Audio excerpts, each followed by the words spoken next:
ওমর ফারুক বলতেছে, আবু যর, অতীতে আমি উটের রাখাল ছিলাম। জোরে কোন কি ছিলাম?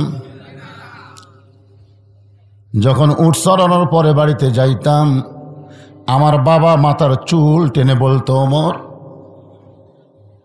তোমার মাথার চুলের মধ্য থেকে উটের পেশাবের গন্ধ আসতেছে, তোমার দেহ থেকে উটের পায়খানার গন্ধ আসতেছে।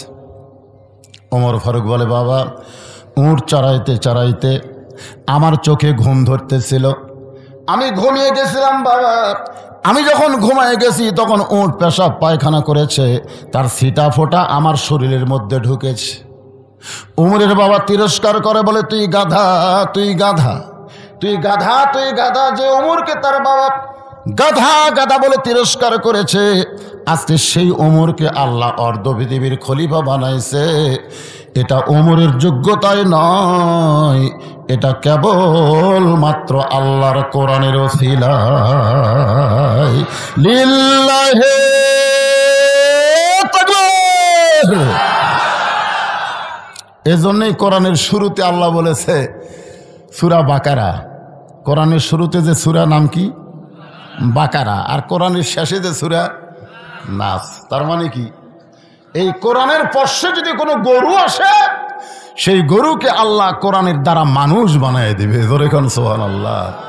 যে ওমরকে তার বাবা গাধা গাধা বলে তিরস্কার করেছে, এই কোরআনের ওসিলায় সেই ওমরকে আল্লাহ অর্ধ পৃথিবীর খলিফা বানাইছে। আবু যর গিফারি বলতেছে, আমির আল মুমিনিন, অতীতে আপনি হয়তো একটা গাধা ছিলেন, কিন্তু বর্তমানে অর্ধ পৃথিবীর খলিফা হয়েছেন, কিন্তু আপনার ভবিষ্যৎ ভালো। আপনার ভবিষ্যৎ কি? তাহলে আল্লাহর কোরআনের পরশে যদি আমরা চলি, আমাদের ভবিষ্যৎ কি? আরো জোরে। হযরত ওমর আল্লাহর কোরআনকে নিজের চোখে দেখার জন্যে, কোরআন পড়ে তেমন তৃপ্তি পাওয়া যাবে না, কোরআনের ওয়াজ শুনলেও কিন্তু তৃপ্তি পাওয়া যাবে না, যতক্ষণ পর্যন্ত আল্লাহর কোরআন গ্রহণ না করব। জোরে কোন ঠিক কি না? আল্লাহর কোরআন দেখতে কেমন? জোরে কোন। এই যে 5 জনের মাথায় পাগড়ি দেওয়া হলো, কেমন লাগলো? চাষটলে বসে গল্প করতেছে, আমার বাড়ি হলো কোন গ্রামে চিনিস? এমপির গ্রামে। আর একজন বলতেছে, এমপি নিয়ে মশান মারিস না, ভোটে যদি ফেল করে আর দাম থাকবি না। আমার বাড়ি হলো এসপির গ্রামে, এসপি। আর একজন বলে, আমার বাড়ি হলো মন্ত্রীর গ্রামে। এক একজনের নাম বলতেছে, কিন্তু ওর গ্রামে 10টা হাফেজ আছে, একটা বারও বলে না আমার বাড়ি হলো হাফেজের গ্রামে। কারণ বাংলার মুসলমান এমপি চিনছে, মন্ত্রী চিনেছে, এসপি চিনেছে, এখন পর্যন্ত আল্লাহর কোরআনকে চিনে নাই। কোনো গ্রাম দিয়ে যদি এসপি হেঁটে যায়, ওই গ্রামের তেমন কিছুই হবে না। ওই গ্রাম দিয়ে যদি এমপি হেঁটে যায়, মন্ত্রী হেঁটে যায়, গ্রামের কিছুই হবে না। কিন্তু কোরআনের হাফেজ যদি হেঁটে যায়, ওর জুতার পরশে আল্লাহ কবরে আযাব কিছুদিনের জন্যে মাফ করে দেয়। আমাদের বাংলাদেশে আমরা আলেম হাফেজকে গুরুত্বই দেই না। কেন দেই না? কারণ এই কোরআনকে এখন পর্যন্ত আমরা চিনতে পারলাম না। হযরত ওমর ছদ্মবেশে আল্লাহর কোরআনকে দেখার জন্যে, কোরআন কত সুন্দর, কোরআনের কত ক্ষমতা, এইটা দেখার জন্যে মদিনার অলি গলি ঘুরতেছেন। হঠাৎ হযরত ওমর দেখতে পায় 2 পাহাড়ের মাঝখানে একটা গিরিপথ। জোরে বলেন, কি পথ? গিরিপথ বোঝেন? 2 দিকে পাহাড়, মাঝখানে একটা সরু রাস্তা। এই সরু রাস্তা গিরিপথের ভিতর দিয়ে একটা মেয়ে খুব ধীর গতিতে হেঁটে হেঁটে আসতেছে। একটা মেয়ে খুব ধীর গতিতে। মেয়েরা যখন রাস্তা চলবে তখন তারা জোরে চলতে পারবে না, এদের গতি হবে ধীরে। জোরে কোন কি? আপনারা বলেন তো, পুরুষদেরকে আল্লাহ যেরকম অঙ্গ প্রত্যঙ্গ দিছে, মেয়েদের কিন্তু কিছুটা আলাদা আছে না নাই? জোরে কোন আছে না নাই? অনেক লোক বলে, হুজুর, নারী পুরুষের নামাজ কি একরকম নাকি? নারী এবং পুরুষ এক রকমের নামাজ পড়বে। কারণ সল্লু রাআইতুমুনি কামা উসাল্লি, আমি নবী যেইভাবে নামাজ পড়েছি তোমরা সেইভাবে নামাজ পড়ো। এই হাদিসটা কি শুধু পুরুষের জন্য না নারীদের জন্যে? আমাদের আহলে হাদিস ভাই যারা আছে তারা বলে নারী পুরুষ একই রকমের নামাজ পড়বে। আপনারা বলেন তো, পুরুষের যেই রকম অঙ্গ প্রত্যঙ্গ নারীদের কি সেই রকম অঙ্গ প্রত্যঙ্গ নাকি? কিছুটা বৈষম্য আছে না নাই? যেরকম আছে না নাই? পুরুষরা যখন হাঁটবে তখন তাদের দুইটা হাত ঝুলানো থাকবে, মার্চ করতে করতে হাত মারবে আর হাঁটবে। কিন্তু নারীরা যখন হাঁটবে তখন তাদের হাত ঝুলানো চলবে না, কারণ তাদের দেহের মধ্যে এমন কিছু আছে যে জিনিসটা পুরুষকে আকর্ষিত করে। জোরে কোন কথা ঠিক কি না? হযরত ওমর তাকায় দেখে দুই পাহাড়ের মাঝখান দিয়ে একটা সুন্দরী মেয়ে ধীর গতিতে হেঁটে হেঁটে আসতেছে। ওমর ফারুক আল্লাহর শুকর আদায় করলেন, আলহামদুলিল্লাহ, আলহামদুলিল্লাহ, আল্লাহ তোমার দুনিয়ায় এত সুন্দরী একজন মেয়ে। হয়তো আপনারা বলবেন, হুজুর সুন্দরী মেয়ে দেখলে আল্লাহর শুকর আদায় করতে তো হযরত ওমর, তাহলে সুন্দরী মেয়েকে দেখা যাবে? ওমর ফারুক মেয়েটার চেহারা দেখে সুন্দরী বলতেছেন না, মেয়েটার আপাদ মস্তক আল্লাহর আইন পর্দা দেখে তিনি মেয়েটাকে সুন্দরী বলতেছেন। কারণ মেয়েটা যদি দেখতে কালো হয়, মেয়েটা যদি দেখতে খাটো হয়, এরপরও আল্লাহর আইন পর্দা যদি মেনে চলে, আল্লাহর ইসলাম কেবলমাত্র তাদেরকেই সুন্দরী মেয়ে বলে। আপনারা বলেন তো সুন্দরী মেয়েকে? আপনারা বলবেন না, এই যে এই ফুচকারা বলতে পারবে। যদি বলা হয় সুন্দরী মেয়েকে, বলবে পরিমণি। লুঙ্গি ড্যান্স দেয় না, লুঙ্গি ড্যান্স। পর্দানিশী নারী যারা, আপনার বলবেন বিশ্ব সুন্দরী তারা, বলতে পারবেন না ভাইজান?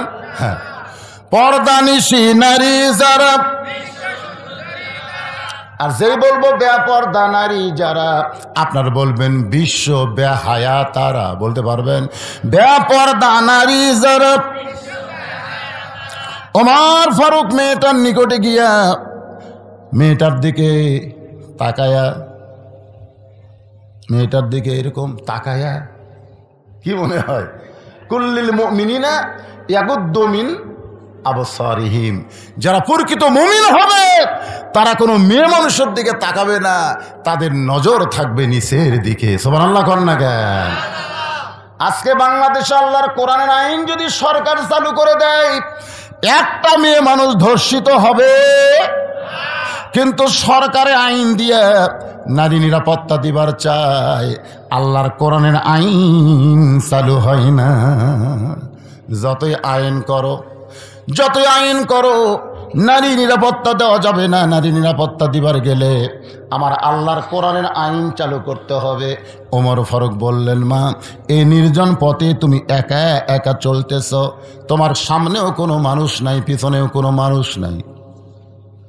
ওমর ফারুক মেয়েটাকে লক্ষ্য করে বলতেছে, এই নির্জন পথে তুমি একা একা চলতেছ, তোমার সামনেও কোনো মানুষ নাই, পিছনেও কোনো মানুষ নাই, তোমার অন্তরে কি কোনো ভয় ডর হয় না?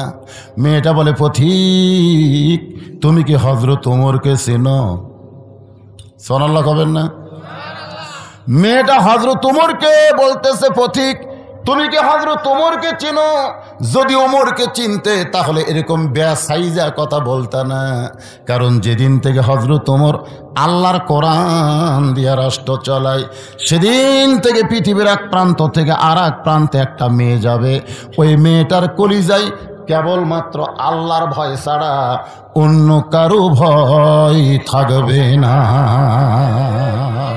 সেদিন ষোড়শী, বলেন, সেদিন ষোড়শী নির্জন পথে যাবে, কোনো জন কটু কথা কবে না। পথে আর প্রান্তরে সম্পদের মোহে পড়ে খুন আর রাহাজানি হবে না। সবাই বলেন, যদি মেনে চলি কোরআন। সুন্দর আমল যদি করবার চাই, কোরআন ছাড়া করার বুদ্ধি আছে? তাহলে সকলে বলেন, যদি মেনে চলি কোরআন আর রাসূলের বিধান, সকলেই শান্তিতে থাকবে, বাংলার আকাশে কলেমার পতাকা যেদিন দুলবে। ওমর ফারুক বললেন, মা, তুমি যে ধীর গতিতে চলতেছ, আমার মনে হয় তোমার ভিতরে কোনো দুঃখ লুকে আছে। তুমি একজন দুঃখী নারীর মতন হাঁটতেছ, তুমি যে ধীরে ধীরে চলতেছ, আমার মনে হয় তোমার ভিতরে কোনো দুঃখ লুকে আছে। এই কথা হযরত ওমর মেয়েটাকে বলার সঙ্গে সঙ্গে মেয়েটা বলে, পথিক, আসলেই আমি একজন দুঃখী নারী। আজকে 6 দিন হলে হযরত ওমরকে আমি খুঁজে বেড়াই। মেয়েটা বলতেছে, পথিক, আসলেই আমি একজন দুঃখী নারী। আজকে 6 দিন হলে হযরত ওমরকে আমি খুঁজে বেড়াই। ওমর ফারুক বলতেছেন, মা তুমি কি পাগলি নাকি? যে ওমর অর্ধ পৃথিবীর খলিফা, সেই ওমরকে 2 পাহাড়ের মাঝখানে খুঁজতেছ। ওমরকে যদি পাবার চাও তাহলে বঙ্গভবনে যাও, ওমরকে যদি পাবার চাও তাহলে রাষ্ট্রভবনে যাও, সংসদ ভবনে যাও। 2 পাহাড়ের মাঝখানে ওমরকে খোঁজো। ওমর কি উট ছাগল নাকি যে 2 পাহাড়ের মাঝখানে তুমি তারে খুঁজে পাবা? মেয়েটা বলে, পথিকরে, তুমি জানো না, যেদিন থেকে আল্লাহর কোরআন দিয়ে রাষ্ট্র চলবে সেদিন থেকে নেতা খোঁজা লাগবে না, নেতারাই দুঃখী মানুষকে খুঁজে বেড়াবে। লিল্লাহে তাকবীর। লিয়াবলুয়াকুম আইয়ুকুম আহসানু আমালা। সুন্দর আমল কি? যেদিন থেকে আল্লাহর কোরআন দিয়ে রাষ্ট্র চলবে সেদিন থেকে নেতা খোঁজা লাগবে না, নেতারাই দুঃখী মানুষকে খুঁজে বেড়াবে। আমার বিশ্বাস 6 দিন হলে হযরত ওমরকে খুঁজতেছি, আর 1-8 দিনের মধ্যেই পেয়ে যাব ইনশাআল্লাহ। কয়দিন হলে খুঁজতেছে? আর 1-8 দিন। আমার ইমান বলতেছে আর 1-8 দিনের মধ্যেই হযরত ওমরকে পেয়ে যাব। আপনার বলেন তো, মেয়েটা হযরত ওমরকে পাইছে কি পাই নাই? ওমর ফারুক বললেন, মা, আল্লাহ তোমার ইমানের বিজয় দিয়েছে, আমি হইলাম সেই ওমর। মেয়েটা বলতেছে, আমিরুল মুমিনিন, তাহলে আপনি চোরের মতন একা একা কেন ঘুরতেছেন? অর্ধ পৃথিবীর খলিফা হইয়া চোরের মতো একা একা কেন ঘুরতেছেন? আপনার কি চামচা নেই? ধরে কোন কি নেই? আমাদের বাংলাদেশের যত বড় নেতা তারা তত বেশি চামচা। জোরে কোন কথা ঠিক কি না? তাহলে আপনি অর্ধ পৃথিবীর খলিফা হইছেন, চোরের মতন একা একা ঘুরতেছেন, আপনার কি কোনো চামচা নাই? ওমর ফারুক চোখের পানি বের করে বলে, মা, চামচা পালার মতন সম্পদ আমার নাই। চামচা পালবে?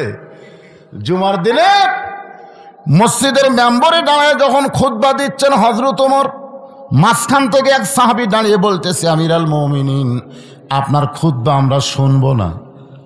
ওমর ফারুক চমকে বললেন, ভাইজান, আমার কি অপরাধ আমার খুতবা শুনবা না? আমাদেরকে খাটো পাঞ্জাবি দিয়ে আপনি লম্বা জুব্বা পরে খুতবা দেবেন, যতক্ষণ লম্বা জুব্বার কাহিনী না বলবেন ততক্ষণ আপনার খুতবা আমরা শুনব। আমাদেরকে আপনি খাটো পাঞ্জাবি দিচ্ছেন আর আপনি লম্বা জুব্বা পরে খুতবা দিবেন। এই লম্বা জুব্বা কেমনে পাইলেন? আগে তার ব্যাখ্যা করেন, তারপরে খুতবা হবে। গরিবের বন্ধু বলে গরিবের থেকে ভোট নেন আর 4তলা 5তলা বিল্ডিং বানান, এই টাকা কোথায় পান? আগে বিল্ডিং এর হিসাব দেন, তারপরে নির্বাচন করেন। এখন কথা ঠিক না? কোনোদিন চাইছেন নাকি? সঙ্গে সঙ্গে হযরত ওমর খুতবা বন্ধ করে দিস। 2 চোখ দিয়ে দরদর করে পানি পড়তেছে। এমন সময় আব্দুল্লাহ ইবনে ওমর বাবার পাশে দাঁড়ায় বলে, রে নবীর সাহাবীরা, তোমরা খাটো পাঞ্জাবি হইলেও তো নতুন পোশাক পরে আজকে জুমার নামাজ পড়তে এসেছো। আমার পরনে তাকায় দেখো, আমার পরনে নতুন কোনো কাপড় নাই। সমস্ত সাহাবের আব্দুল্লাহ সবাই নতুন কাপড় পরে নামাজ পড়তে এসেছে, তোমার পরনে নতুন কাপড় কেন নাই? আব্দুল্লাহ বলতেছে, আমার নতুন কাপড় আর বাবার নতুন কাপড়, 2 কাপড় একত্র করে বাবা জুব্বা বানায়া সেই জুব্বা পরে তোমাদের সামনে খুতবা দেয়। সমস্ত সাহাবীরা কান্দের বলে, আল্লাহর কোরআন দিয়ে যখন রাষ্ট্র চলবে, লিয়াবলুয়াকুম আইয়ুকুম আহসানু আমালা, তখন নেতাদের কাছ থেকে এমন সুন্দর আমল জনগণ দেখতে পাবে। মেয়েটা বলতেছে চোরের মতন। কার মতন? একা একা ঘুরতেছেন। আপনার কি র্যাব পুলিশ নাই? র্যাব পুলিশ, পুলিশ আর র্যাব এগুলো কি নেতার পহরা দেওয়ার জন্যেই না জনগণের কাজ করার জন্য? কথা কন না কেন, কথা কন না কেন? হায় হায়, আজকাল পুলিশের যা চাল চলন দেখে মনে হয় এরা নেতা পহরা দিবি। একটা নেতা যখন আসে চারিদিকে যেভাবে পুলিশ দেখা যায় মনে হয় একটা বড় চোরক ধরে আনতেছে। ধরে কোন কথা, কথা কন না কেন, কথা কন না কেন? আল্লাহর বান্দার একটু মনোযোগ দেবেন। ওমর ফারুক সঙ্গে সঙ্গে মেয়েটার সামনে আল্লাহর কোরআন থেকে তেলাওয়াত করলেন, ইন্নামাল মুমিনুনা আল্লাযীনা ইযা যুকিরাল্লাহু ওয়াজিলাত কুলুবুহুম ওয়া ইযা তুলিয়াত আলাইহিম আয়াতুহু যাদাতুহুম ঈমানা ওয়া আলা, বলেন, ওয়া আলা রাব্বিহিম ইয়াতাওয়াক্কালুন। যখন কোরআন দিয়ে রাষ্ট্র চলবে তখন মানুষের ইমানের জজবা এত বেড়ে যাবে, র‍্যাব লাগবে না, পুলিশ লাগবে না, স্বয়ং আল্লাহ পাক তাকে হেফাজত করবে। ধরে কারণ সুবহানাল্লাহ, ওয়া আলা রাব্বিহিম ইয়াতাওয়াক্কালুন। ওমর ফারুক বললেন, মা তুমি যে আজকে 6 দিন হলো আমাকে খুঁজতেছো, কি দুঃখ নিয়ে আমারে খুঁজতেছো? এখন তোমার দুঃখের কথাটা একটু আমাকে শোনাও। মেয়েটা বলতেছে, আমির আল মুমিনিন, আমার জীবনের সবচাইতে বড় দুঃখ হলো আমি 6 বছর বয়সে ঈমান গ্রহণ করেছি।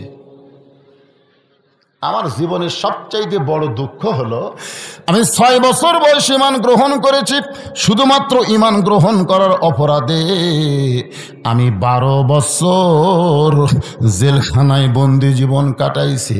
আপনারা বলেন তো মেয়েটার অপরাধ কি? শুধুমাত্র ঈমান গ্রহণ করা অপরাধ। আজকে আমাদের বাংলাদেশে যে আলেমেরা জেলের মধ্যে বন্দি আছে, আপনারা বলেন তো তাদের অপরাধ কি? আছে, আছে, মারাত্মক মারাত্মক অপরাধ। জয়পুরহাট থেকে এক মুয়াজ্জিন আমারে কইছে, হুজুর কেমন আছেন? আমি কইলাম আলহামদুলিল্লাহ। আমি কইলাম, মুয়াজ্জিন সাহেব আপনি কেমন আছেন? কয় নাউজুবিল্লাহ। আমি কইলাম নাউজুবিল্লাহ কেন? বলে, হুজুর আজান হচ্ছে, আকামত হচ্ছে, কিন্তু ইমাম নাই। তো আজান আকামত হয়, ইমাম নাই কেন? বলে, ইমাম কোন জায়গার যে পলাইছে হুজুর, পুলিশ ইমামকে খুঁজতেছে, যার কারণে ইমাম পলাইছে। তা আমি কইলাম, পুলিশ ইমামকে কেন খোঁজে? ইমাম কি হিরোইন বেচে? ইমাম কি গাঁজা খায়? ইমাম কি সুদের ব্যবসা করে? মুয়াজ্জিন বলে, হুজুর আজে বাজে কথা বলেন কেন? আমাদের 3 পাড়ার মতন ইমামের চাইতে ভালো মানুষ কেউ নেই। তার মানে সেই ভালো মানুষকে পুলিশ খোঁজার কারণ কি? মুয়াজ্জিন কয়, আমি তো জানি না হুজুর। আমি বলি, জানা লাগবে রে ভাই, তুমি আজান দাও, খেলে আজান দিলে হবে? একটু জানার দরকার আছে না নাই? জোরে কেন আছে না নাই? মুয়াজ্জিন 2 দিন পর আমাকে বলছে যে হুজুর ইমামের মারাত্মক দোষ আছে। এই তো যে সমস্ত আলেমেরা জেলখানায় বন্দি আছে ওদের মারাত্মক দোষ আছে। তা আমি কইলাম, ভাই সে মারাত্মক দোষটা কি? মুয়াজ্জিন বলতেছে, মারাত্মক দোষ হলো ইমাম বিশ্বাস করে শুধু মসজিদ আল্লাহর ঘর নয়, গোটা বাংলাদেশ আল্লাহর। আপনার কন্ত এই বিশ্বাস কি ইমামের খুবই খারাপ? ইমাম বিশ্বাস করে শুধু মসজিদ আল্লাহর নয়, গোটা বাংলাদেশ আল্লাহর। শুধু মসজিদ ভালো রাখলে হবে না, গোটা বাংলাদেশকে ভালো রাখতে হবে।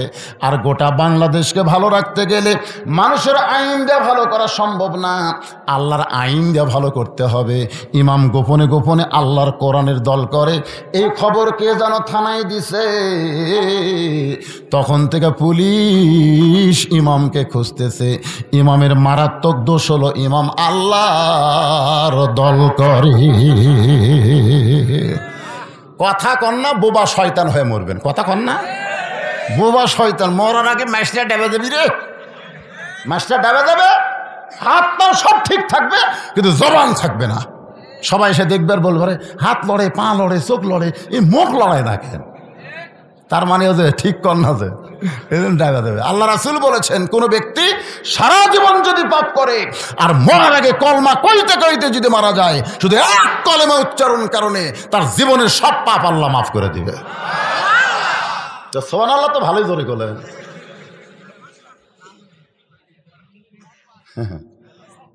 বাংলাদেশের মানুষ কথা কয় না দেখে 30 টাকার পেজ 300 টাকার গেছে, তাহলে কথা বন্ধর জন্য এমন ভয় খাওয়া খাসে। কথা বললে পুলিশ ধরবি, পুলিশ ধরার ভয়ে তুমি কথা বন্ধ করো, 2-4 দিন পর তোমাকে আজরাইল ধরবি। তোর এখান কথা ঠিক না, আজরাইল ধরবি। পুলিশ ধরলে তোর টেকা দিয়ে বের হওয়া যায়। আমার বহু ধরছে, আমি বাড়াছি, অসুবিধা নেই, কিন্তু আজরাইল ধরলে তো আপনাদের কাছে কোন ধরার চিন্তা বেশি, পুলিশ না আজরাইল? তো আজরাইল ধরার চিন্তা থাকলে হ্যাঁ করেন, ইনি তো মাইক যা করতেছে, আপনারাও যদি সেটা করেন তাহলে তো হবি রে ভাই। ওমর ফারুক বললেন, বলো মা কি দুঃখে তুমি আমারে খুঁজতেছ? মেয়েটা বলে, আমার জীবনের সবচাইতে বড় দুঃখ হলো আমি 6 বছর বয়সে ঈমান গ্রহণ করার অপরাধে 12 বছর আমি জেলখানায় বন্দি জীবন কাটাইছি। সকালবেলা 3টা করে চাবুক, বিকালবেলা 3টা করে চাবুক মারেছে। আমার দেহের এমন কোনো জায়গা নাই যেই জায়গায় চাবুকের আঘাত লাগে নাই। আমির আল মুমিনিন, আমি যেই দেশের জেলখানায় বন্দী ছিলাম সেই দেশের নাম হলো রোম দেশ। জোরে বলেন, দেশের নাম কি? রোম দেশ। আপনি রোম পারস্য দখল করার পরে আল্লাহর কোরআন দিয়ে রাষ্ট্র চালানো শুরু করলেন। আপনি ঘোষণা করে দিলেন, কোরআন দিয়ে যখন কোনো রাষ্ট্র চলবে ওই রাষ্ট্রে জেলখানার কোনো দরকার নাই, জেলখানার দরজাগুলো মুক্ত করে দাও।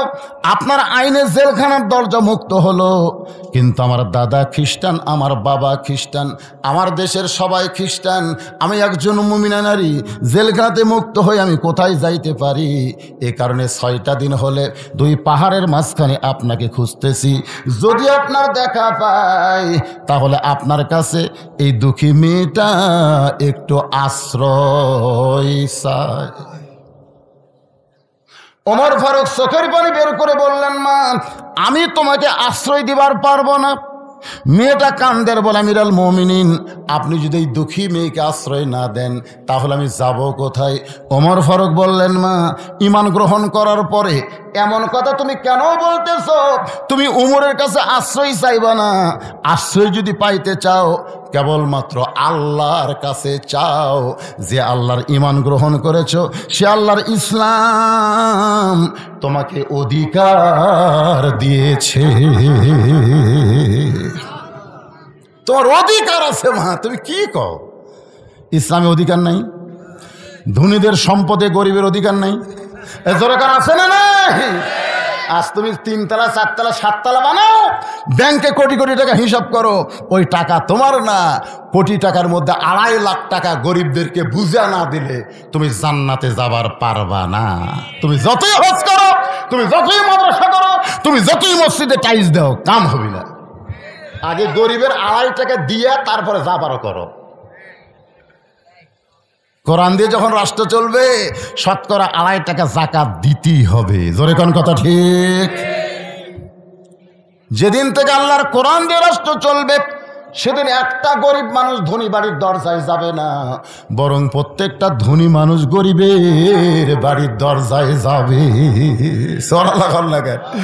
গরিবেরা খালি দরজা খুলে বসে থাকবে, গরিবেরা এরকম সিনার টান করে দরজা খুলে বসে থাকবে, আর ধনীরা টেকালি দেয়, বলি ভাই এ ভাই তাড়াতাড়ি টেকালে আমাকে জান্নাতে যাওয়ার ব্যবস্থা কর, কারণ তুই টাকা না দিলে আমার জান্নাতে যাওয়া যাবে না। গরিব যদি খড়াস করে দরজা বন্ধ করে দেয়, মাফ করো টাকা লিবার পারলাম না, ওটি কান্দা লাগবে। কারণ ওই 2.5 টাকা না দেওয়া পর্যন্ত আর ওই 97.5 টাকা হালাল হচ্ছে না। যায় যে 2.5 টাকা দিবে তখন 97.5 টাকা হালাল, যতক্ষণ পর্যন্ত না দিবি ততক্ষণ 100 হারাম। আমার কথাই বুঝতেছেন? তাহলে আল্লাহর কোরআনে অধিকার আছে না নাই? গরিবের অধিকার, ধনীর অধিকার, নারীর অধিকার, পাগলের অধিকার, ইয়েতিমের অধিকার, ক্ষুধার্তদের অধিকার আছে না নাই? আছে।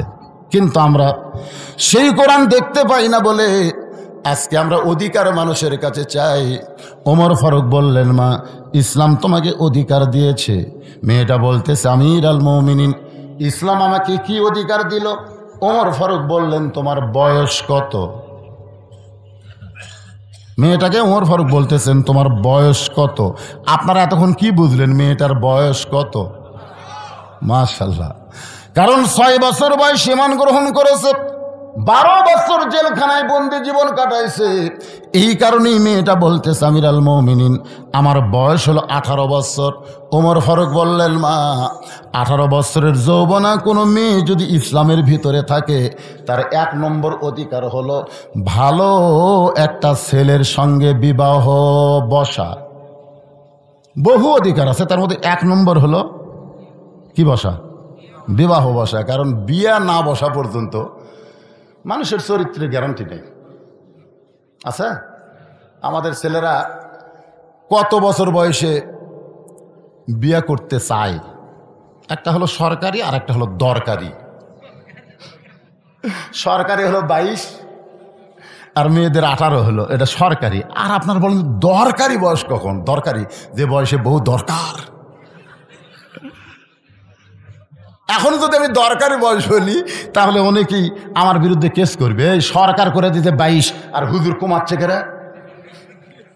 আপনাদের বিবেকের ওপরে আমি দিলাম বিচার, দরকারি আর সরকারি। বর্তমান সরকার বাল্য বিয়ে বন্ধ করেছে কিন্তু বাল্য প্রেম বন্ধ করবার পারেনি। এখন কথা ঠিক না? আমার এলাকায় ক্লাস 3-র একটা ছাত্র ক্লাস 2 এর মেয়েকে নিয়ে বার হয়ে গেছে। এটার নাম হলো বাল্য প্রেম। ধরে কোন এটার নাম কি?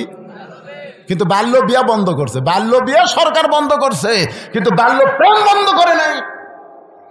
বাল্য প্রেম যতদিন বন্ধ না করবে ততদিন যুবক যুবতীর চরিত্রের কোনো গ্যারান্টি। ওমর ফারুক বললেন মা তোমার কোনো অভিভাবক নাই, কারণ তোমার দাদা খ্রিস্টান, তোমার বাবা খ্রিস্টান, যেই দেশে তুমি জন্মগ্রহণ করেছো ওই দেশের সবাই খ্রিস্টান। এই মুহূর্তে তোমার কোনো অভিভাবক নাই। আমি অভিভাবক হইয়া একটা ছেলের খবর দিচ্ছি মা, দেখো তো ছেলেটা তোমার পছন্দ হয় কি না। মেয়েটা বলতেছে ছেলে কিন্তু ভালো হওয়া লাগবে। ওমর ফারুক বললেন 1 নম্বর ভালো, খালি ভালো। মেয়েটা যদি বলতো ছেলেটা কিন্তু সুন্দর হওয়া লাগবে, জোরে কোন কি হওয়া লাগবে? সুন্দর একজন বাংলাদেশে আছে, তার নাম হলো শাকিব খান। আর ভালো একজন আছে, তার নাম হলো নাজমুস সাকিব। নাজমুস সাকিব পৃথিবীর 80টা মুসলিম কান্ট্রির মধ্যে কোরআন তেলাওয়াতে 1 নম্বর। জোরে কোন কয় নম্বর? আর শাকিব খান লুচ্চা নম্বর। আমাদের বগুড়ারই জামাই হয়েছিল, আমাদের বগুড়ার জামাই কিনতে হয়েছিল শাকিব খান। অপু বিশ্বাসের বাড়ি আবার বগুড়া, ওই আমাদের জামাই হয়েছিল, শালা লুচ্চা। বিয়া করছে বাংলার জনগণ কেউ জানে না। যখন অপু বিশ্বাসে বাচ্চা হচ্ছে তখন জানিছে নাম শাকিব খান হলে কি হবে, চেহারা সুন্দর হলে কি হবে। 1 নম্বর লুচ্চা। জোরে কোন কথা কর না কেন? আর নাজমুস সাকিব আর চেহারা হয়তো শাকিব খানের মতন সুন্দর নয়, একটু খাটো খোটো হতে পারে, কিন্তু 1 নম্বর ভালো, যে গোটা বিশ্বের মধ্যে কোরআন তেলাওয়াতে ফার্স্ট হয়ে গোল্ডেন পুরস্কার পাইল। জোরে কোন সুবহানাল্লাহ। মেয়েটা কিন্তু বলতেছে একটা ভালো ছেলের খবর দিবেন। ওমর ফারুক বললেন ছেলেটার নাম হলো আব্দুল্লাহ, তার বাবার নাম হলো ওমর, যোগ্যতা হলো 6 লক্ষ হাদিসের হাফিজ, লম্বায় হলো 6 ফুট 2 ইঞ্চি, গায়ের রং ফর্সা, অতীব সুন্দর। ছেলেটার নাম হলো আব্দুল্লাহ। খুব খেয়াল করবেন, ওমর ফারুক একটা ভালো ছেলের খবর দিচ্ছে। ছেলেটার নাম কি? বাপের নাম কি? ওমর। 6 লক্ষ হাদিসের হাফিজ, 6 ফুট 2 ইঞ্চি লম্বা, গায়ের রং ফর্সা, দেখিতে খুবই সুন্দর। এমন একটা ভালো ছেলের খবর আমার কাছে আছে গো মা। ওই ছেলের সঙ্গে তোমাকে বিয়া দিয়া তোমাকে আমার বৌমা বানায়া আমার বাড়িতেই তোমাকে অধিকার দিবার চাই। লিল্লাহে তাকবীর।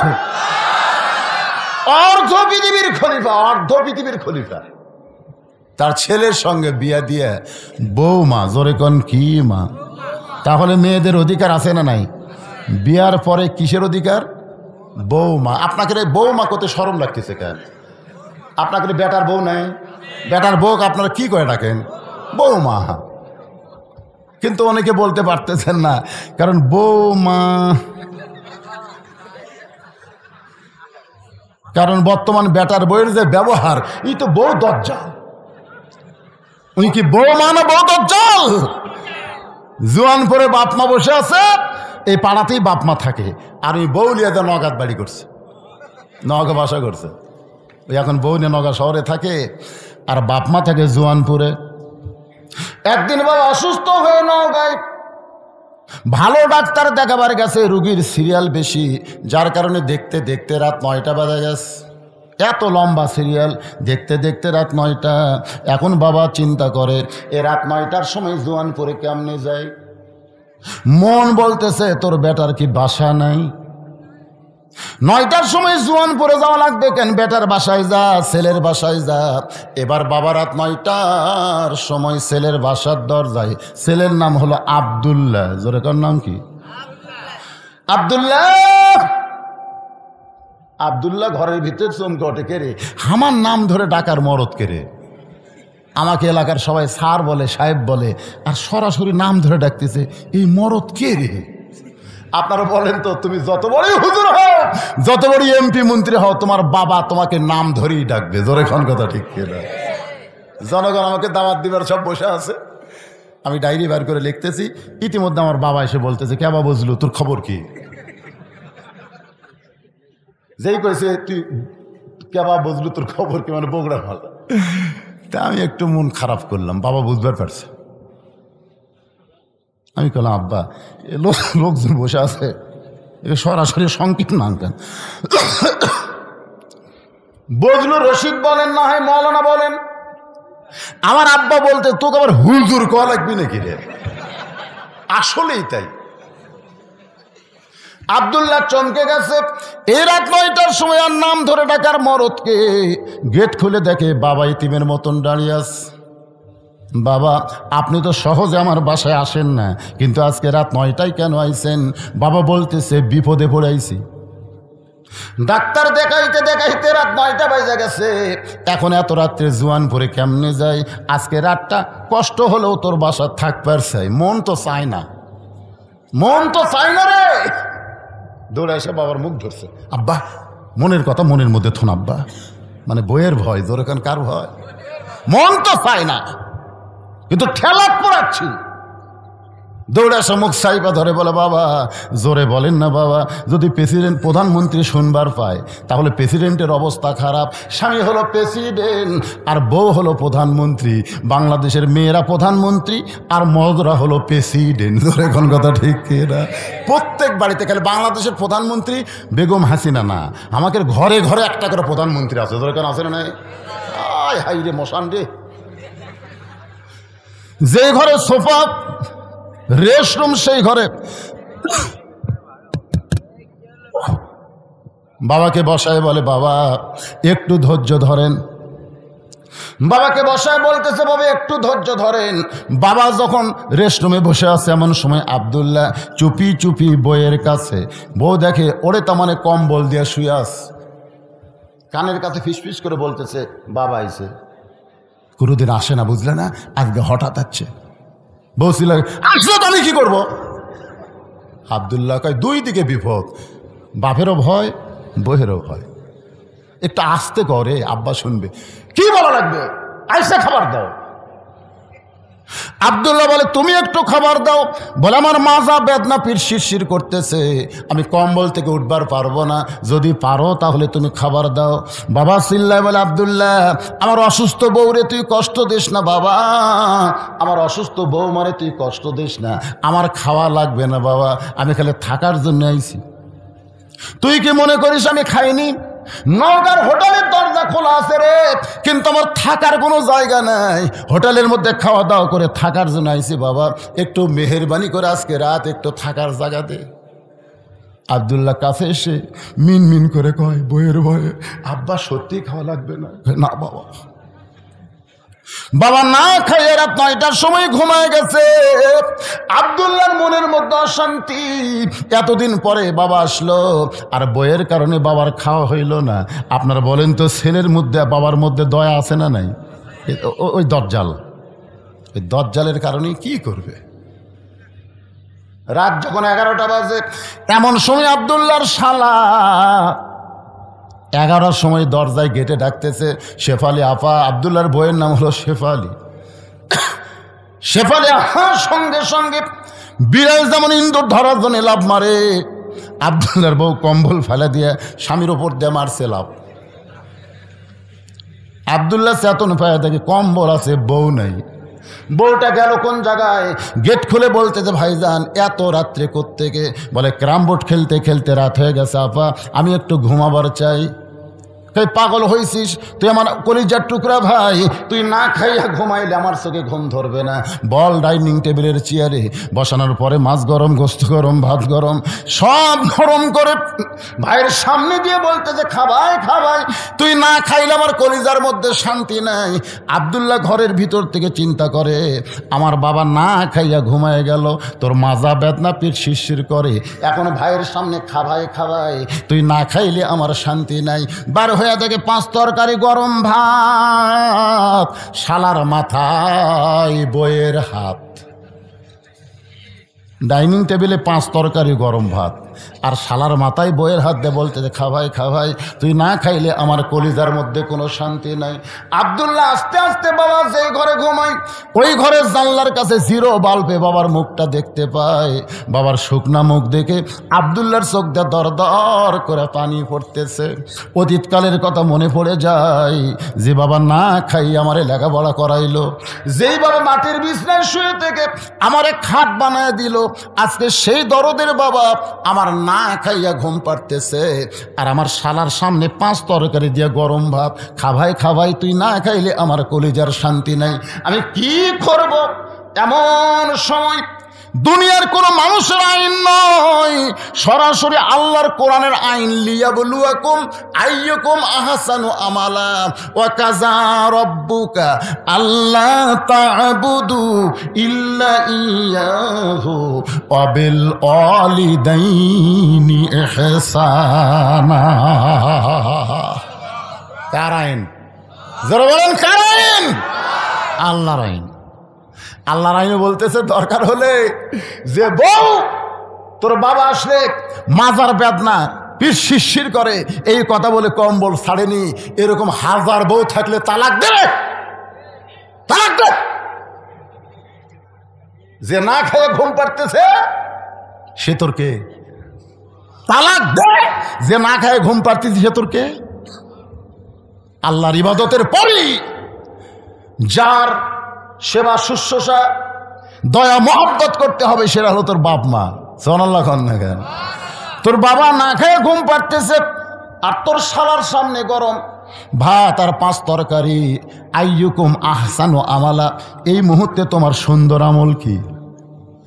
বাবা না খেয়ে ঘুম পাড়তেছে আর শালার সামনে 5 তরকারি গরম ভাত, এই মুহূর্তে তোমার আমল কি? আহসানু আমালা, আহসান মানে সুন্দর আমল কি?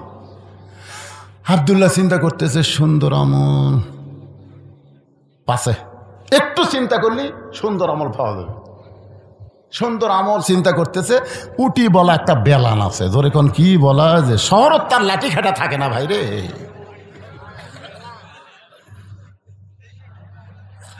মাত্র 3 পা হাত একটা বেলান, কি করব?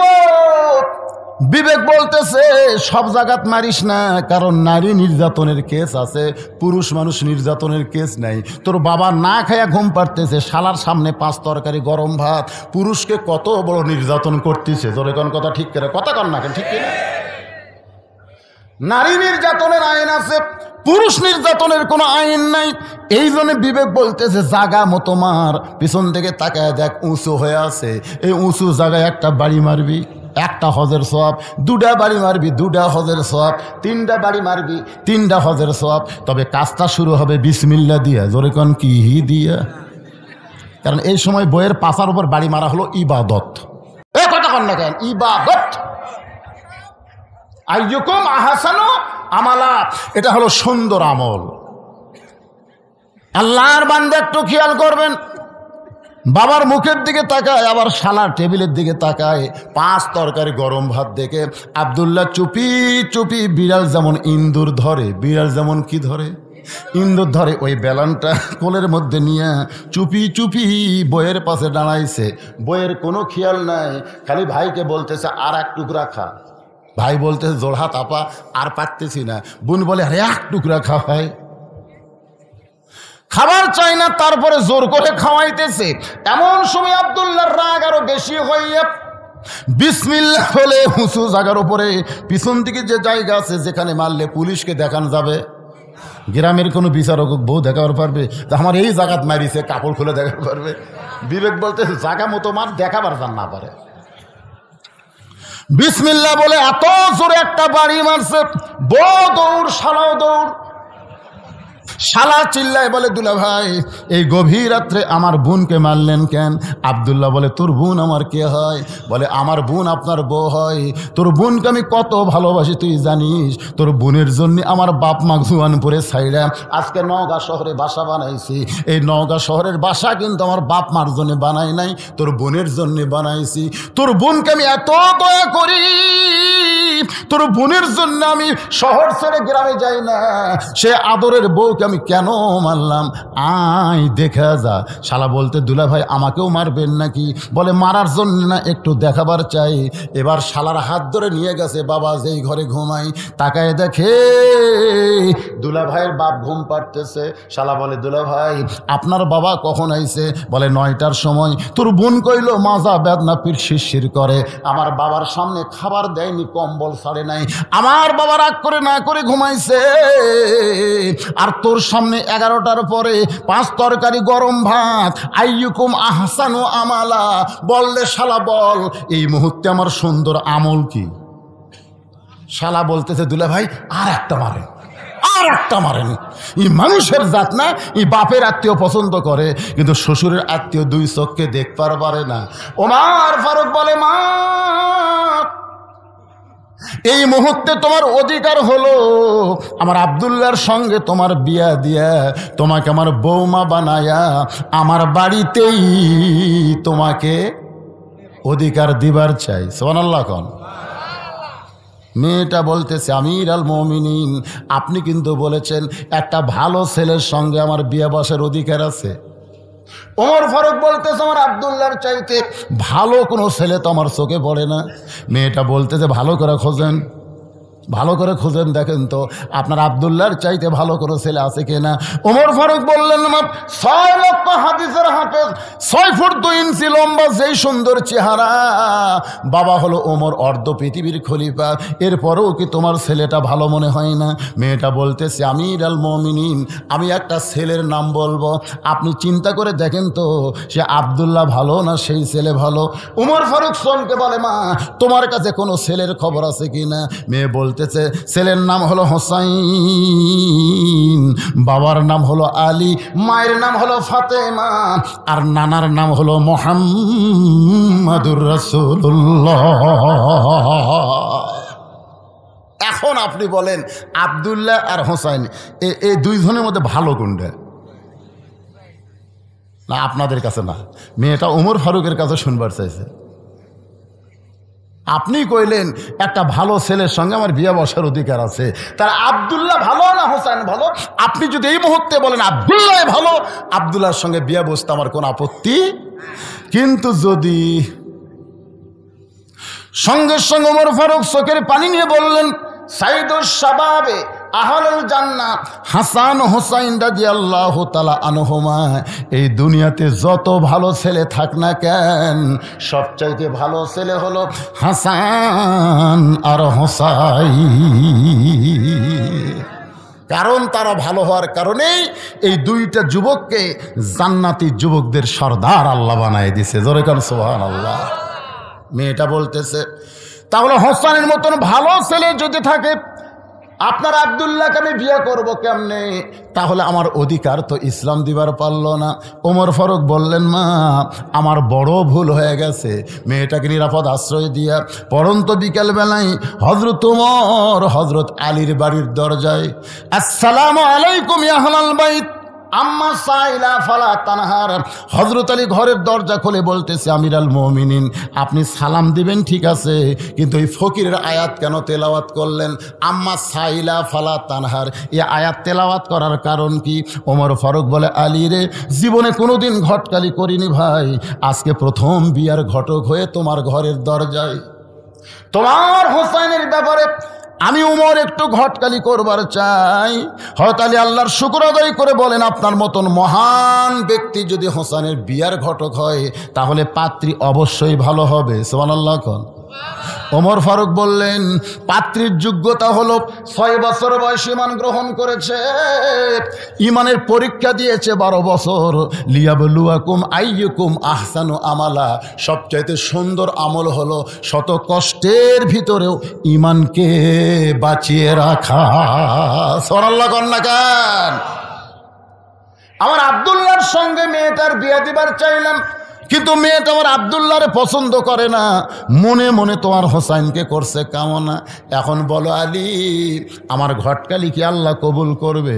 আলী বলতেছে, আমির আল মুমিনিন, আপনি যে মেয়ের খবর আপনি আমাকে দিলেন, আমি মনে মনে হোসেনের জন্যে এমন একটা বউ খুঁজতেছিলাম।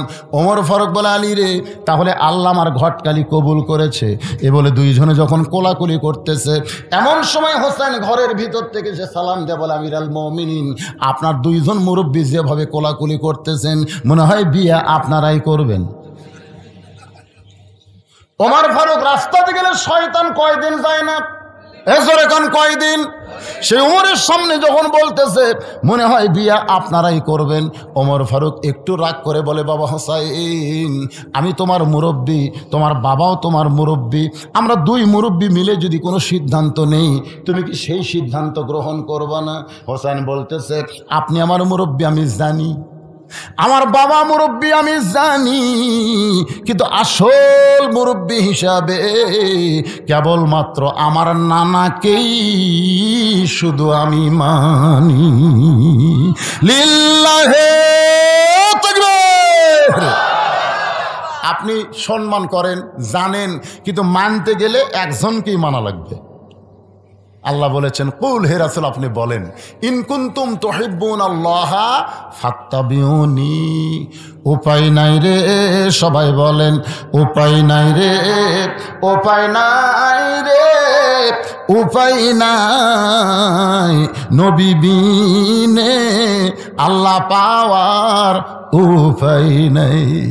বলে, হুজুর আমি তো চিশতিয়া। আমি কি চিশতিয়া? তুই কি? আমি কাদরিয়া।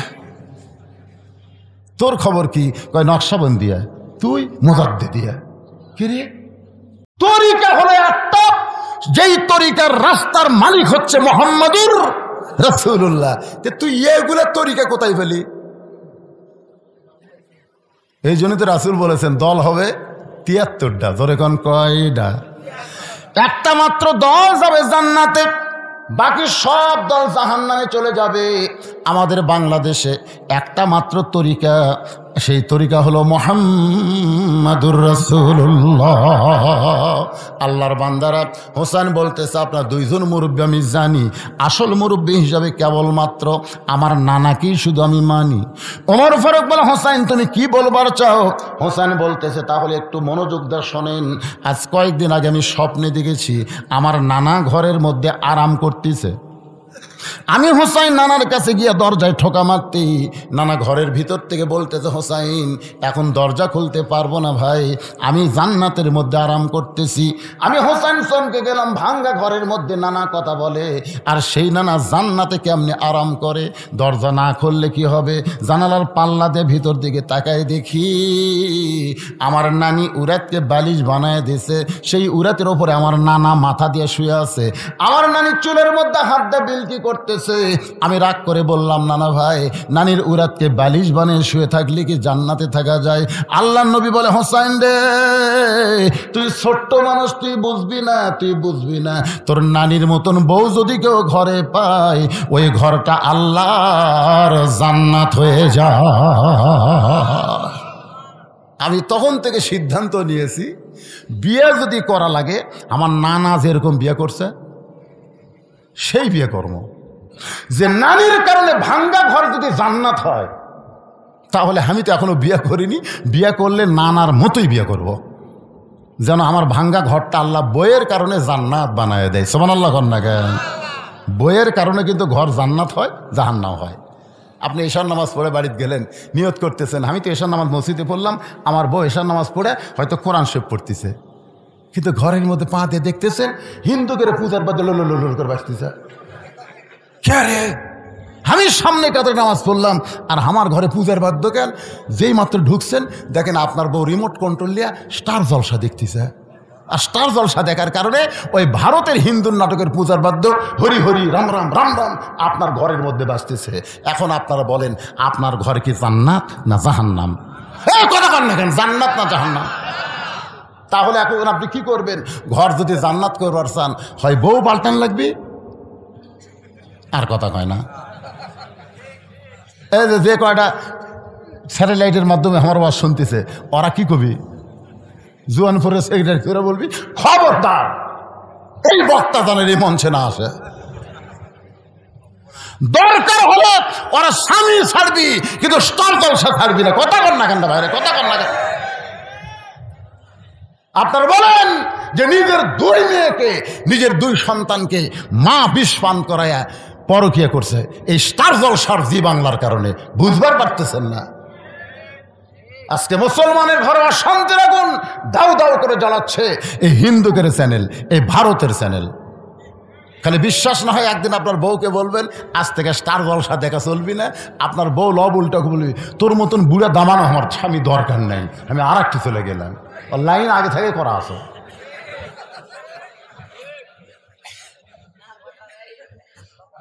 পিছনে যারা বসে আছেন আমার কথা কি বুঝতেছেন?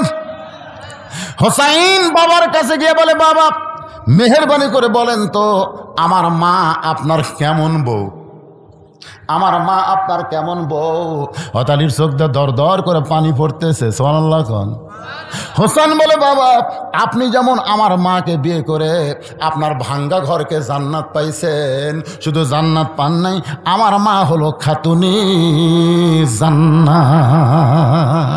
ও বাবা আমার নানা যেমন বিয়ে করছে আমার নানি, ভাঙ্গা ঘর আল্লাহ জান্নাত বানায় দিছে। ভাবিয়া করিও কাজ, করিয়া ভাবিও না। আমি এখনো বিয়ে করিনি বাবা, বিয়ে করার আগে দেখে শোনা বিবাহ করতে। ওমর ফারুক বলে হোসাইন আমি যে মেয়ের ঘটকালি করতেছি এই মেয়েটা অত্যন্ত ভালো বাবা, এই মেয়েটা অত্যন্ত ভালো।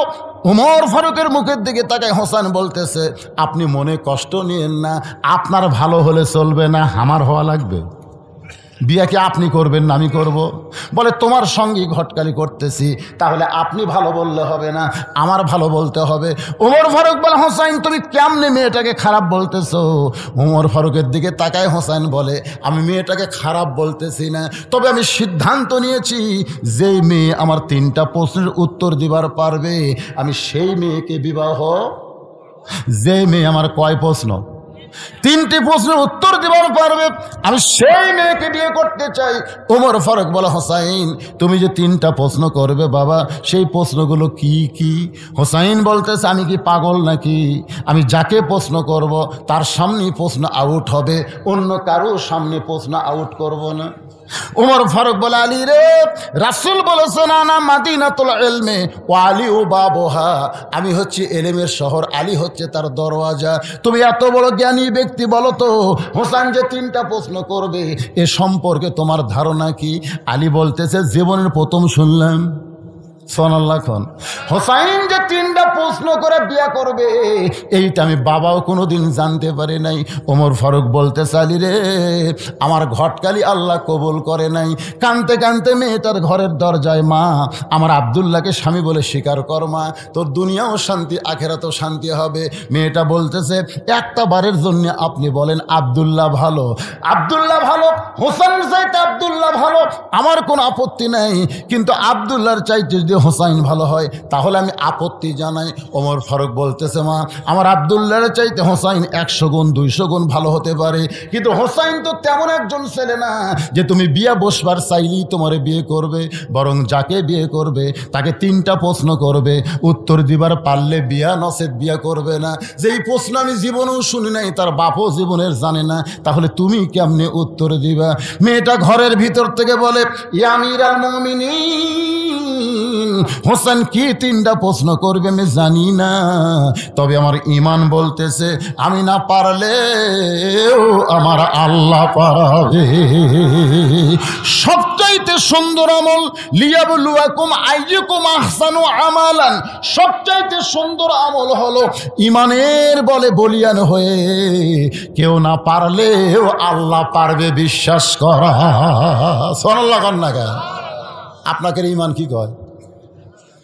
একজন আমাকে বলতে যে হুজুর যতই ওয়াজ করেন, যতদিন বেঁচে আছে ওই চেয়ার ছাড়বি না, আপনি যতই ওয়াজ করেন।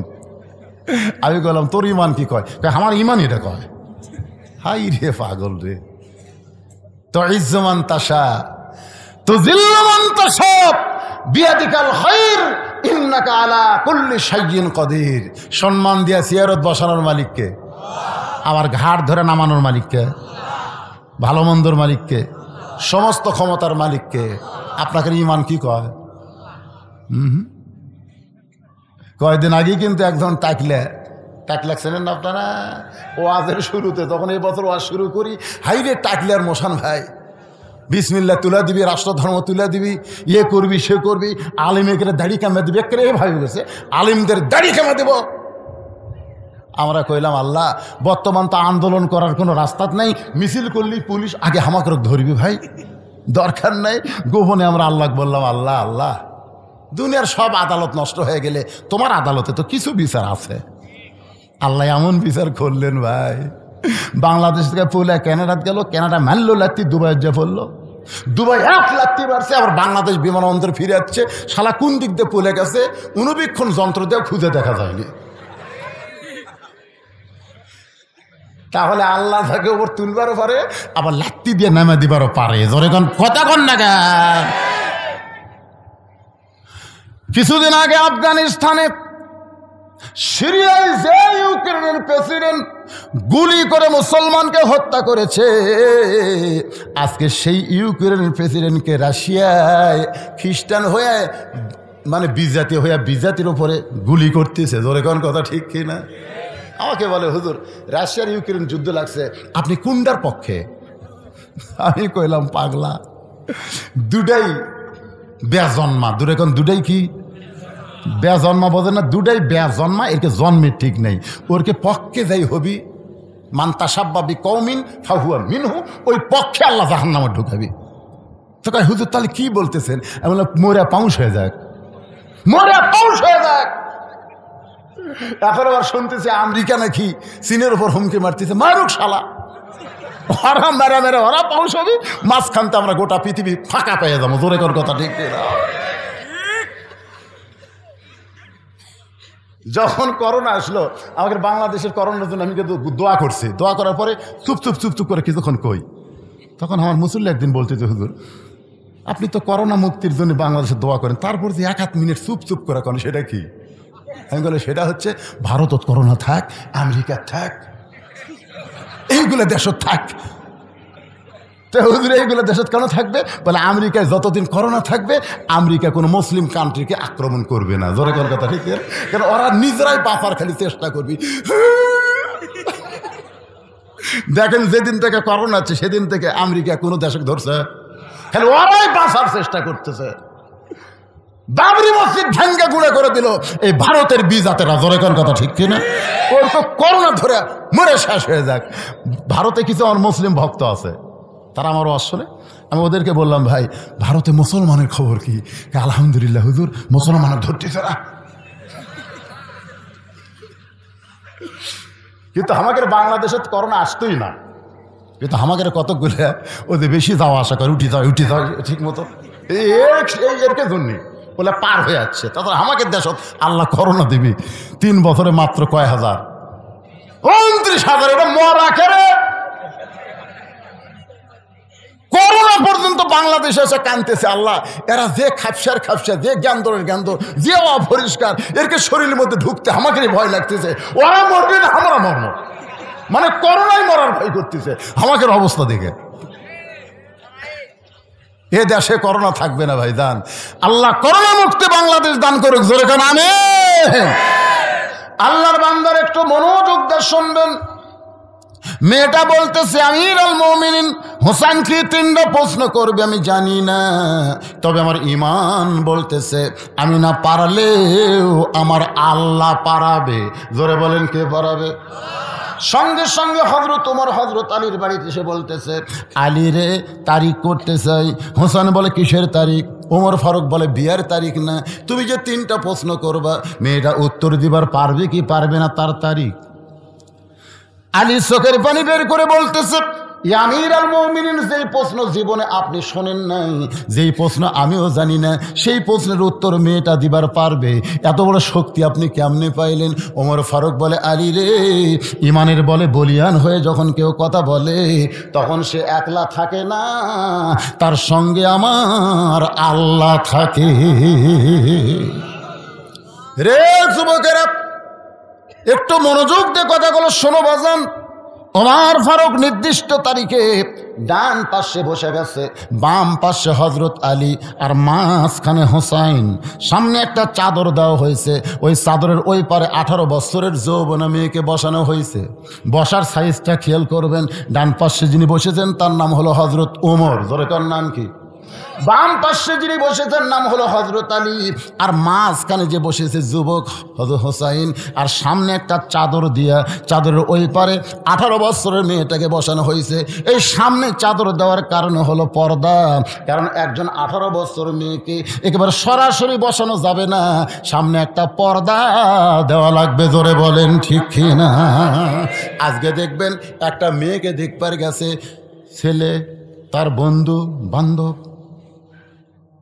আগেই মেয়ের বাবা কয়ে দিতে ছেলের বাপ আমি যাওয়ার পারতেছি না ভাই, আমি যাওয়ার পারতেছি না, তবে আমার ছেলে কিন্তু বন্ধু বান্ধব নিয়ে যাচ্ছে, ভালো মতো দেখায়ও। একে ডাইরেক্ট অ্যাকশন, ডাইরেক্ট একে সামনে বসে থেকে এবার বন্ধুর কানত কয় কে রে কেমন, বিয়ে কে করবি? ওর বন্ধু করবি না আমি করবি? তোর বন্ধু বলতেছে কেমন লাগতেছে না, মানে ওর বন্ধুর পছন্দ হচ্ছে না, ওর বন্ধুর পছন্দ আছে, এই মাল তো দেবো কে রে?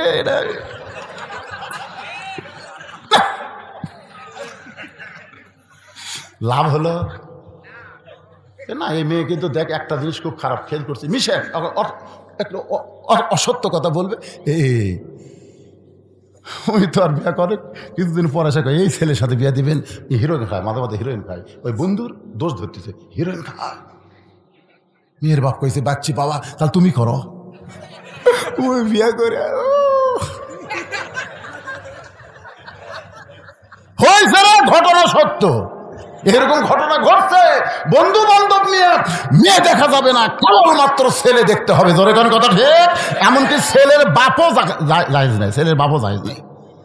আমার এলাকার এক বাপ 30-35টা দেখছে, দেখে আমাকে কয় হুজুর এত দেখতেছি। আমি বললাম কি দেখতেছে ভাই? হচ্ছে না হুজুর, পছন্দ হচ্ছে না। আমি বললাম কেমনে দেখো? লাড়া ছেড়ে দেখি। আমি মনে মনে কই তুই বেটার বউ দেখবার যায় লাড়িয়ে ছাড়িস, তুই লুচ্চা হয়ে গেছো, তোর জীবনেও পছন্দ হবি না। জোরে কোন কথা ঠিক কিনা? দেখেন বসার সাইজটা কেমন, ইসলাম কি বলে রে মায়েরা, যারা পর্দার অন্তরালে একটু মনোযোগ দিয়ে শোনেন। ডান পাশে হযরত ওমর, বাম পাশে হযরত আলী, মাঝখানে হোসেন, সামনে চাদর, চাদরের ওই পারে 18 বছরের যৌবনা মেয়েটা বসে গেছে। এমন সময় হযরত ওমর বলে হোসাইন এখন তুমি প্রশ্ন শুরু করো। এবার হোসাইন দাঁড়িয়ে বলতেছে রে মেয়ে, তুমি একা একা বসে আছো, তাই বলে মনে করো না তুমি একলা হয়ে গেছো, বরং আমি হোসাইন বড় একা হয়েছি। ওমর ফারুক বলে হোসাইন তোমার ডান পাশে আমি বসে আছি, বাম পাশে তোমার বাবা, এরপরে তুমি একা কেমনে হলা? হোসেন বলে রে মেয়ে, আমার দুই পাশে দুইজন মহামানব দেহ নিয়ে বসে আছে, কিন্তু এই দুই মহামানব মনে মনে মনে মনে তোমার পক্ষ নিয়েছে। নির্বাচন কমিশনার নিরপেক্ষ আসনে বসে আছেন। বর্তমান বাংলাদেশের নির্বাচন কমিশনার নাই, নিরপেক্ষ আসনে বসে আছে। নিরপেক্ষ উনি খালি দেহলিয়া সিয়ারত বসে আছে, আর মনে মনে একটা দলের পক্ষে আছে। ওই দিনের ভোট রাতত করবি, তারপরেও বলবি নির্বাচন সুষ্ঠু হয়ে গেছে, চাপাত খালি জুতের বাড়ি। নিরপেক্ষ। আপনারা বলেন তো হযরত ওমর কার পক্ষে? এ কথা কন না কেন, কার পক্ষে? তারপরে হযরত আলী কার পক্ষে? বুঝতে পারতেছেন না? কিন্তু বসে আছে কোন পক্ষে? তার মানে বোঝা গেল শুধু দেহ নিয়ে বসে থাকলে হবে না, মনটাও সঙ্গে রাখা লাগবে। বাজান গো, হোসেন বলতেছে, রে মেয়ে, আমার দুই পাশে দুইজন মহামানব বসে আছে, কিন্তু এই দুইটা মহামানব মনে মনে তোমার পক্ষ নিয়েছে। এরা কোনো সময় চাবে না আমি জিতি, বরং তুমি জিতো। জোরে কোন কথা ঠিক না? সুবহানাল্লাহ খান। ওমর ফারুক কি চাচ্ছে মনে মনে কন?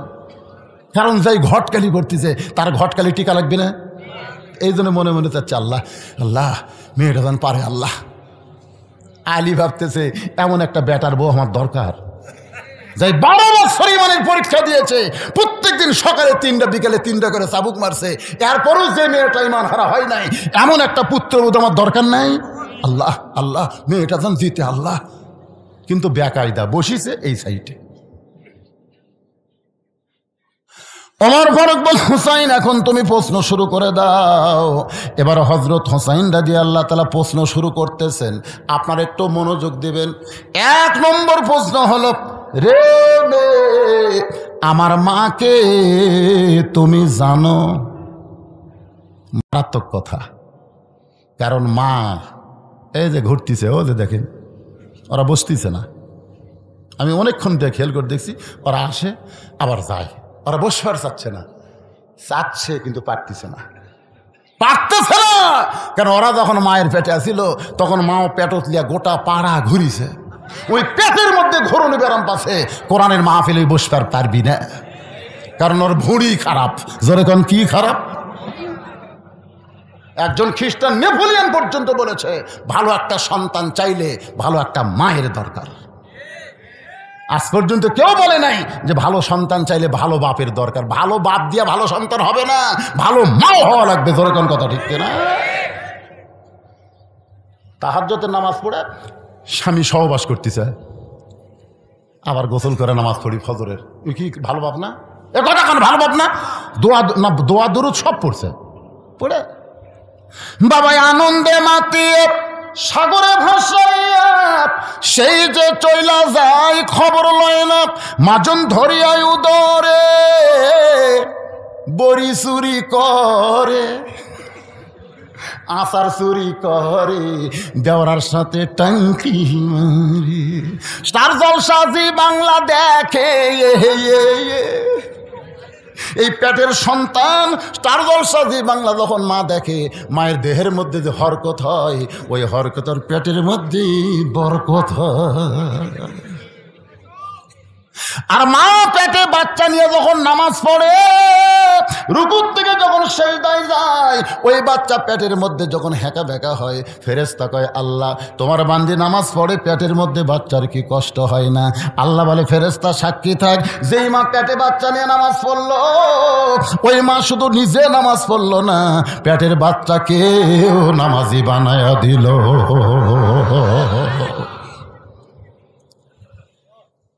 বাজান, আজকে সব ছেলে এক মানের হয় না কেন? আপনারা সব ভালো মায়ের সন্তান, সুবহানাল্লাহ। আর কলজা ভরে গেছে রে, অনেকদিন পর জোয়ান করেছে। 11:25 বাজতেছে, যখন উঠছি তখন কিন্তু 10টা বাজেনি। 10টা বাজছে? 10টা বাজে নাই। 10:45 সময় উঠে এখন 11:25 বাজতেছে। 1 ঘন্টা 45 মিনিটের মতন আলোচনা চলতেছে। এর ভিতরে আপনাদের বসা দেখে আল্লাহর হস্তে এত ভালো লাগতেছে, মনে হয় 11:25 না, কেবল রাত 9টা বাজতেছে, ঠিক না? মাঝখান থেকে 2-1 টোটা বসা করতেছে, করুক, অসুবিধা নেই।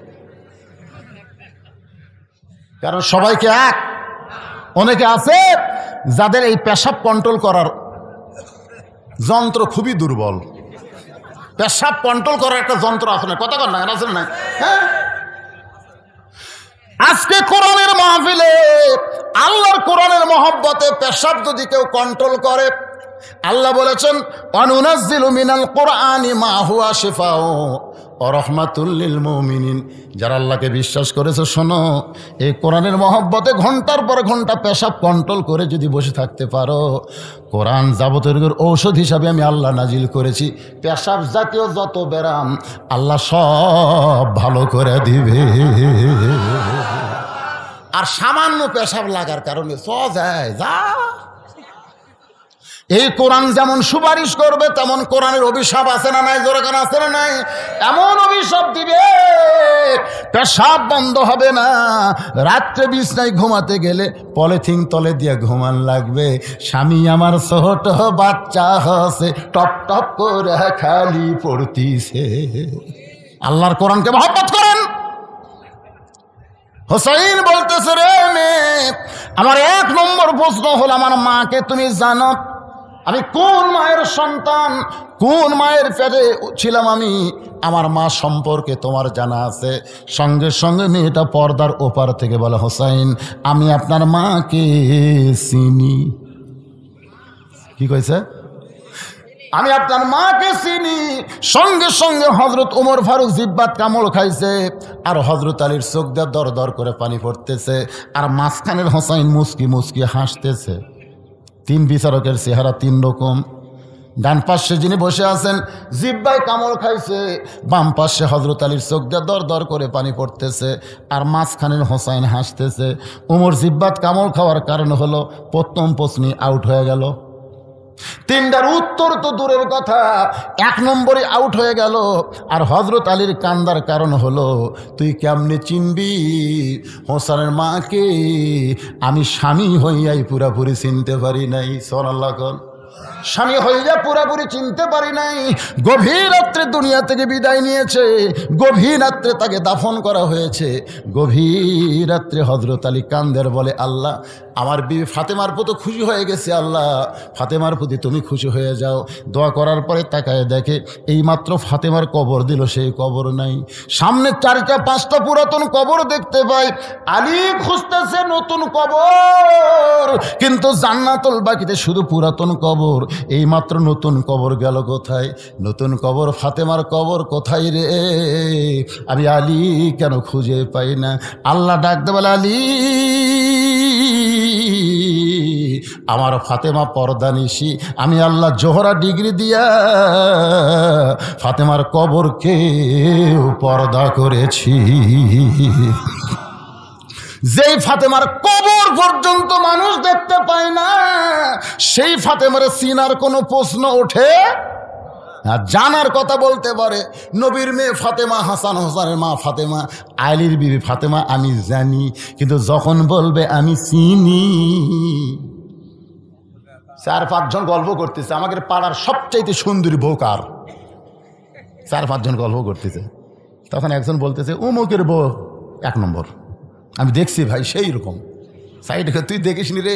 ওই যে অমুকের আব্দুর রহিমের বউ দেখছো, সেই রকম রে। একদিন হুন্ডার পাশে নিয়ে গেল, মনে হয় ডানা কাটা করি রে। আর এরকম গল্প হয় না? হাসেনকার গল্প করে না? আপনার বলেন তো, যাদের বউকে নিয়ে গল্প করতেছে ওই স্বামীগুলা জান্নাতে যাবে? আপনি কাগজ কলম লেখালেন, এরা জীবনেও জান্নাতে যাবে না। আর দায়ুসু লা ইয়াদখুলুল জান্নাহ, লা ইয়াদখুল, কখনোই জান্নাতে প্রবেশ করবে না। সাহাবারা বললেন, হুজুর দায়ুস কোন নারী? রাসূল কয়, তোমরা নারীর উপরে এত গরম কেন? দায়ুস কোন নারী না, দায়ুস হলো ওই সকল পুরুষ যাদের অধীনে নারীরা পর্দা করে না। তোমার বউ গোটা পাড়ার লোক চেনে, তুই কি মরদ রে? হাসতেছেন কেন? হাসতেছেন কেন? আজকে মায়েরা বুঝতেছে ও আজকারে কয়, জোরে কণ্ঠে। ও মা, আপনারা এমন একজন মা, আপনাদের পেট থেকে নবীরা আইছে, যত নবী দুনিয়াতে আইছে সমস্ত নবীদের মা আছে না নাই? জোরে কোন আছে না নাই? শুধু আদম নবীর মা নাই, কিন্তু ঈসা নবীর বাপ না থাকলেও কিন্তু মা আছে। জোরে কোন ঠিক কিনা ভাই? যত আল্লাহর ওলি তাদের মা আছে না নাই? সাহাবীদের মা আছে না নাই? আলিমদের মা আছে না নাই? বাজান, মায়ের পেট থেকে সন্তান, সেই মাটা কেমন একটু বোঝানোর জন্য বলতেছি। মেয়েটা বলে, হোসাইন আপনার মাকে আমি চিনি। অনেক সময় চলে যায়, উত্তর হইল কি হইল না। মেয়েটা জানতে চায় ওমর ফারুক বলতেছেন মা কেমনে হবে? হোসেন প্রশ্ন করেছে আমার মাকে জানো, আর তুমি উত্তর দিলে চিনি, তুমি কেমনে চিনবা? সঙ্গে সঙ্গে মেয়েটা বলে হোসাইন আপনার মায়ের চোখের ভুরু জোড়া ছিল, আপনার মায়ের বাম গালে কালো একটা তিল ছিল, থুতনির তলে লাল একটা দাগ ছিল। সঙ্গে সঙ্গে আলী চিল্লায় বলে মা যা বলছিস বলছিস মা, আর বলিস না, আর বলিস না, এই তিনজনের মধ্যে একজন পরপুরুষ আছে। যা বলছিস বলছিস মা, আর বলিস না, আমরা তিনজনের মধ্যে একজন পরপুরুষ আছে, আর পরপুরুষের সামনে আর বেশি বলা যায় না। আপনারা বলেন তো তিনজনের মধ্যে পরপুরুষকে? হযরত ওমর সম্পর্কে রাসূল বলেছেন আমার পরে কেউ নবী হলে লাউকানা ওমর। নবুয়তের দরজা বন্ধ হয়েছে বলে ওমর নবী হওয়ার পারে নাই, তবে নবী হওয়ার সব যোগ্যতা আল্লাহ ওমরকে দিয়েছে। সেই ওমর যদি পরপুরুষ হয় তাহলে মুরিদের বইয়ের কাছে পীর কোন পুরুষ? জোরে কোন, মুরিদের বইয়ের কাছে পীর সাহেব কোন পুরুষ? আপনার এলাকায় পীর মুরিদি নাই নাকি? আল্লাহর ধন নবীরে দিয়া আল্লাহ গেছে গায়েব হইয়া, নবীর ধন খাজানিয়া শুয়ায় আছে আজমিরে, কেউ ফিরে না খালি হাতে, খাজারে তোর দরবারে। হঠাৎ চিল্লায় বলে মা তুমি কেমনে বললে হোসেনের মায়ের চোখের ভুরু জোড়া ছিল? কারণ এটা আমি বলতে পারি, আমার বউ হওয়ার কারণে। বাম গালে কালো একটা তিল ছিল, হোসাইন বলতে পারে তার মা হওয়ার কারণে। থুতনির তলে লাল একটা দাগ ছিল, এটা হাসান বলতে পারে কারণ ফাতেমা তার মা হওয়ার কারণে। তুমি রোম দেশের জেলখানায় বন্দি থাকা একটা মেয়ে কেমনে বললা মা, তুমি কেমনে বললা? মেয়েটা বলে মুরব্বী ওই রোমের জেলখানায় যখন আমি বন্দি ছিলাম, সকাল বলে 3টা করে চাবুক মারত, বিকাল বেলায় 3টা করে চাবুক মারত। ওয়ালা নাবলু ওয়ান্নাকুম বিশাইইম মিনাল খাউফি ওয়াল জুই ওয়া নাকসিম মিনাল আমওয়ালি ওয়াল আনফুসি ওয়াস সামারাতি ওয়া বাশশিরিস সাবিরিন। আমি বলতাম আল্লাহ এত নির্যাতন, তুমি আছো আসমানে, নবী আছে মদিনায়, এই রোমের জেলখানায় এত নির্যাতন করে গো আল্লাহ, শুধু তোমার ঈমান গ্রহণ কর অপরাধে আমার কি দুনিয়াতে কোনো শান্তি নাই? মেয়েটা বলে হোসাইন এমন কথা বলে কানতে কানতে আমি যখন বেহুশ হয়ে পড়ে যেতাম, ওই বেহুশ অবস্থায় একদিন আমি দেখি আমার শিয়রের পাশে নূরের একটা পুতুলি বসে বসে কাঁদতেছে। আমি বললাম কে গো আপনি? জান্নাতের হরি না বেহেশত করে কে কান্দেন গো? আমার মাথায় হাত দে বলে মা আমি জান্নাতের পরিও না বেহেশতের হরিও না, আমি হলাম জগৎ বিখ্যাত মা ফাতেমা। জান্নাতুল বাকি থেকে আমি তোমার রোমের জেলখানায় তোমার সান্ত্বনা দিবার আইছি। মেয়েটা কান্দার বলে হোসাইন আমি তখন আপনার মায়ের মুখের দিকে তাকাই দেখি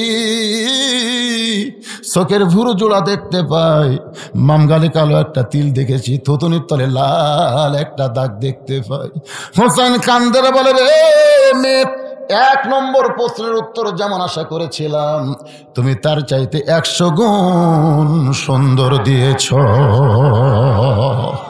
ওমর ফারুক বলে আলী ভাই আমার ঘটকালি আল্লাহ কবুল করেছে। হোসেন বলে এত সহজ নয়, কারণ 3টা প্রশ্নের উত্তর না দিলে তো আমি বিয়ে করব না। একটা প্রশ্ন সবাই পারতে পারে, কিন্তু 2 নম্বর 3 নম্বর সবাই পারবে না। আমরা যখন কবরে যাব, হিন্দু বলেন, বৌদ্ধ বলেন, খ্রিস্টান বলেন, ইহুদি বলেন, 1 নম্বর প্রশ্ন করলে সবাই উত্তর দিবার পারবে। খেলার পরে হিন্দুরাও কিন্তু আল্লাহ কয়, জোরে কোন কয় কি কয় না? খেলার পরে হিন্দুরা খ্রিস্টানেরাও আল্লাহ কয়। এই জন্যে মান রব্বুকার উত্তর সবাই দিবার পারবে, কিন্তু কবরে যখন মুনকার নাকির বলবে অমা দিনুকা তোমার ধর্ম কি, তখন কিন্তু হিন্দু পারবে না, ইহুদি পারবে না, শুধুমাত্র অমাইয়াবতাগি গয়রাল ইসলাম দীনান ফালাই ইকবালা মিনহু, কেবলমাত্র ইসলামকে গ্রহণ করা যারা মুসলমান তারাই 2 নম্বর উত্তর দিবার পারবে।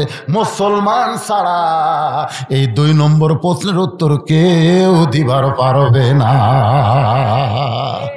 যখন 3 নম্বর প্রশ্ন করবে আমার নাবিউকা, তখন কেবলমাত্র আখেরি পয়গম্বরের উম্মত যারা তারাই উত্তর দিবার পারবে, অন্য কেউ উত্তর দিবার পারবে না। তাহলে এই 3টা উত্তর দিবার গেলে 3টা পজিশন থাকা লাগবে। ধরে কোন কথা ঠিক কিনা? ওমর ফারুক বলে হোসাইন তাহলে তুমি এখন 2 নম্বর প্রশ্ন করো। এবার হোসেন বলে রে মেয়ে, আমার 2 নম্বর প্রশ্ন হলো 6 বছর বয়সে তুমি ঈমান কেমনে পাইলা? 6 বছর বয়সে ঈমান কেমনে পাইলা? তুমি রোমের জেলখানায় বন্দী ছিলা, তোমার দাদা খ্রিস্টান, তোমার বাবা খ্রিস্টান, রোম দেশের সকলেই খ্রিস্টান। ওই খ্রিস্টান দেশে 6 বছর বয়সে তুমি ঈমান কেমনে পাইলা? যে ঈমান গ্রহণ করার কারণে 12 বছর তোমাকে জেলখানায় বন্দী জীবন কাটাতে হইল, যে ঈমান ধরে রাখার কারণে সকালবেলা 3টা বিকালবেলা 3টা করে চাবুক খেতে হলো।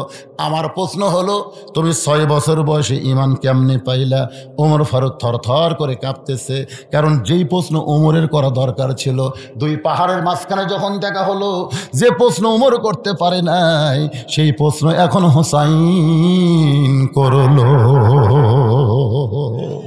মেয়েটা বলে হোসাইন 6 বছর বয়সে ঈমান কেমনে পাইলাম যদি জানতে চান তাহলে শোনেন, আমি দুনিয়ার সাধারণ কোনো ঘরের মেয়ে না, আমি দুনিয়ার সাধারণ কোনো ঘরের মেয়ে না। আমার দাদা হলো রোম সম্রাট কাইসার। যেই বলেছে আমার দাদা রোম সম্রাট কাইসার, সঙ্গে সঙ্গে ওমর ফারুক চমকে উঠছে। তাহলে মেয়েটা সাধারণ ঘরের না, তার দাদা হলো রোম সম্রাট কাইসার। মেয়েটা বলে হোসাইন 6 বছর বয়সে অন্দরমহলে মায়ের সঙ্গে, এমন সময় আমার দাদা অন্দরমহলে গিয়ে বললেন, নাতিনি রে, আজকে রোমের রাজ দরবারে খেলা হবে, তুই কি খেলা দেখতে যাবি? ছোটো ছোটো বাচ্চারা খেলার কথা শুনলে আর দুনিয়ার কোনো কিছুর কথা খেয়াল থাকে না। ধরে কোন কথা ঠিক কি না? ছোট ছোট বাচ্চা শুধু নয়, এখন যুবকেরাও, এখন এই যে ইয়ং জেনারেশন কিশোর যুবক, এরাও কিন্তু খেলার মধ্যে মত্ত হয়ে গেছে। রাস্তার পাশে বসে পাবজি ফ্রি ফায়ার খেলতেছে। ওই রাস্তা দিয়ে একটা কুত্তে যাচ্ছে, ধরে কোন কি যাচ্ছে, কুত্তা যাচ্ছে। কুত্তা যাওয়ার সময় খেয়াল করে দেখে ওই লড়েও না চড়েও না, পৃথিবীর কোনো খেয়াল নাই।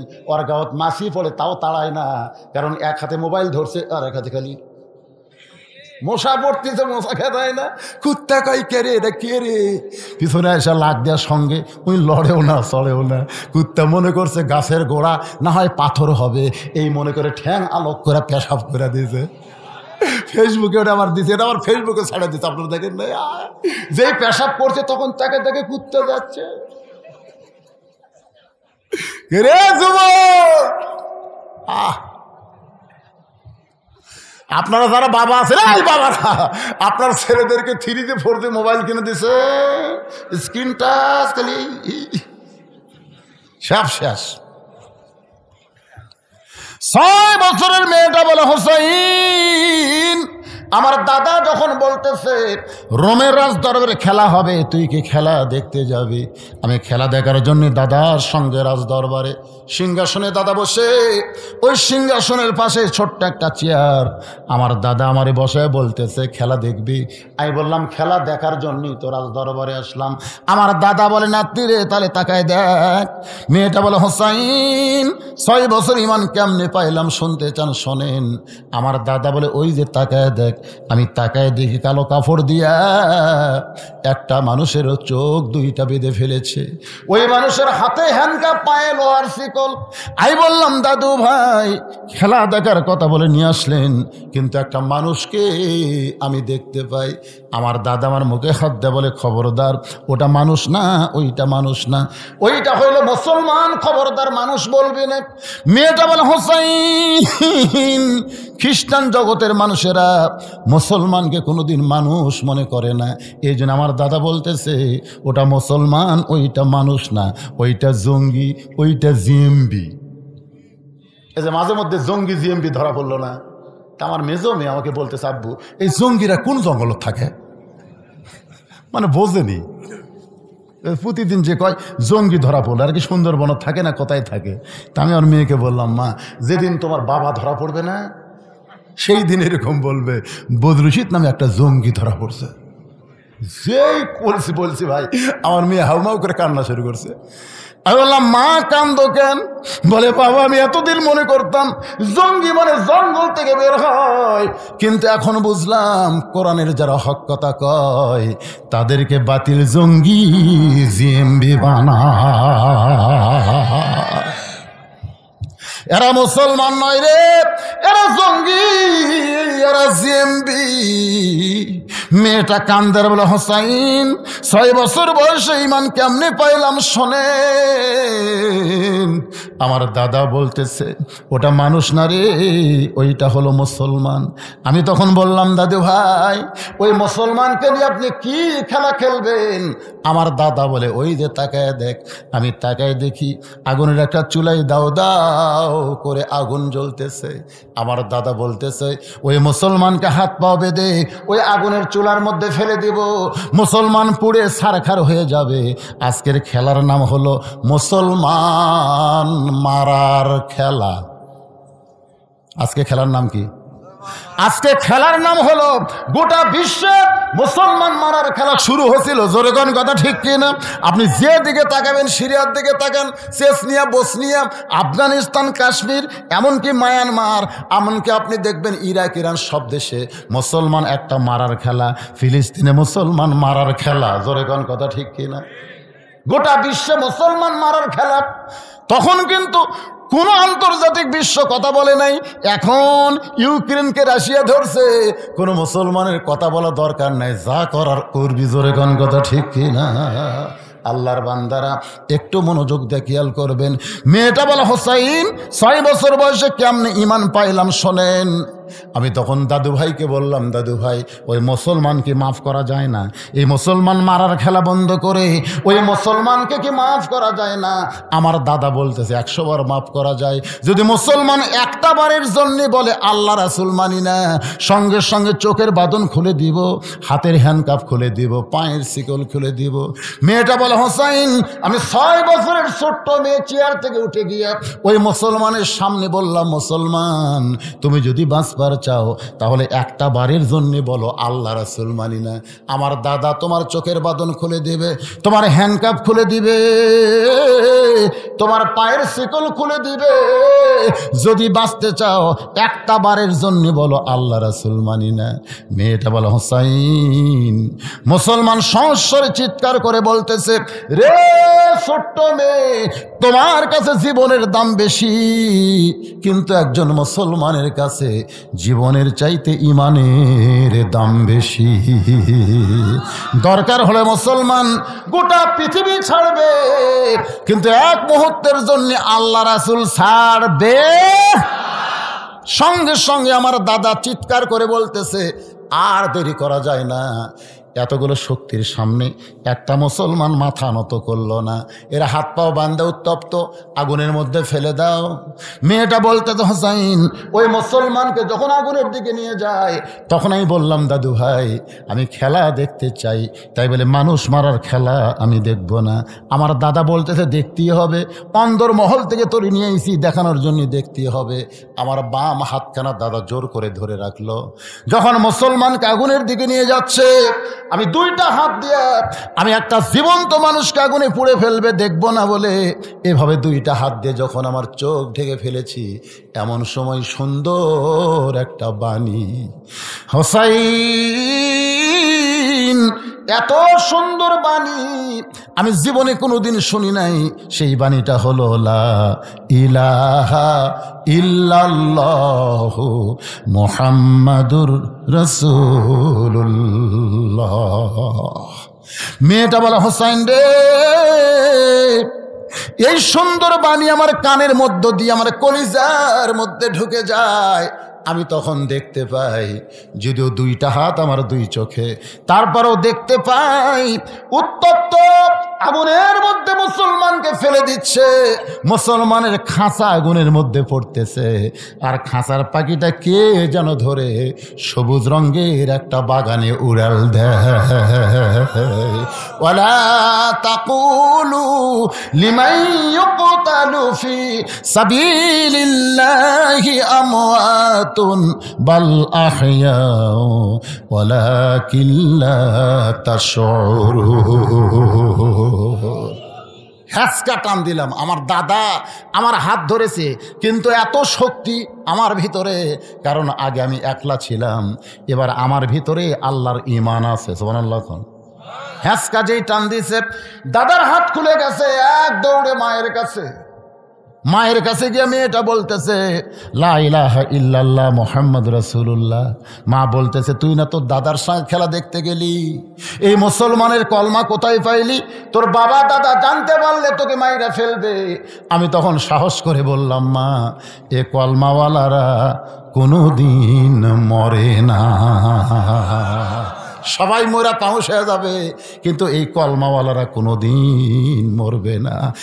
এক দৌড় এসে দেখি আমার দাদা শাহবাগের মিছিল করতেছে। জোরে কান, কিসের মিছিল? শাহবাগের মিছিল বোঝেন? আমাদের ঢাকায় একটা শাহবাগ আছে, যখন কাউকে ফাঁসি দেওয়া হয় তখন এই শয়তানেরা মিছিল শুরু করে দেয়। জোরে কান, কথা ঠিক কিনা? আমার দাদা সৈন্যদের মিছিল করতেছে, মুসলমান পুড়ে ছাই হয়ে গেল, মুসলমান পুড়ে ছাই হয়ে গেল। আমি এতগুলো সৈন্যর ভিতরে আমার দাদার সামনে গিয়ে বললাম, দাদা, ইমানের বল কারে কয় দেখেন। দাদা, কানার ভাগ্যে ধন মিলে না, সামনে পড়ে আছে সোনা, কানা দেখতে পায় না, মাটি মনে করে ফাইলা দেয়, হাতে তুলে নেয় না, কানার ভাগ্যে ধন মিলে না, হাইরে কপাল মন্দ। আপনারা বাংলা পড়া পারেন, ইংরেজি পড়া পারেন, যে কোরআন শব্দ হারি না বাবা, একসাথে আশ্চর্য ধরনের কথা, কেবল এরকে দৃষ্টান্ত দিচ্ছে, আর এই সময় এরা উঠলো রে। আরে এই এরা কোন মাথের সাথে কাচ্ছে রে? না না, একজন উঠলে তো একসাথে জামাত ধরে উঠছে। সুবহানাল্লাহ। এরকে জামাত খুব মজবুত, বুঝলেন, খুব মজবুত। কি বেজার হচ্ছেন আপনারা? বলেন তো, বাংলা ইংরেজি ঘটঘট করে কয় কি কয় না? যে কোন শব্দ হয় দেখে ঠিকই, কিন্তু হাইরে কপাল মন্দ, মানে চোখ আছে কিন্তু হাইরে। প্রতি অক্ষরে 10টা করে নেকি। যখন প্রথম আয়াত নাজিল হচ্ছে ইকরা, রাসূল বলেছেন পড়বো না, ফেরেশতা জিবরাইল বলে পড়েন, আল্লাহ নবী বলেন পড়বো না, ফেরেশতা জিবরাইল বলেন পড়েন, নবী বললেন জিবরাইল বারবার পড়তে কও, কি পড়বো সেটা কেন বলো না? কারণ দুনিয়াতে বহু পড়া আছে, একজন মুসলমান সব পড়া পড়বে না, যেই পড়া চরিত্র গড়ায় সেই পড়াই পড়তে হবে, ঠিক কি না? এই মাদ্রাসায় এসে দেখবেন ছোট্ট একটা বাচ্চা পেশাব করতেছে, দেখবেন 7 বছরের আব্দুল্লাহ পেশাব করতেছে।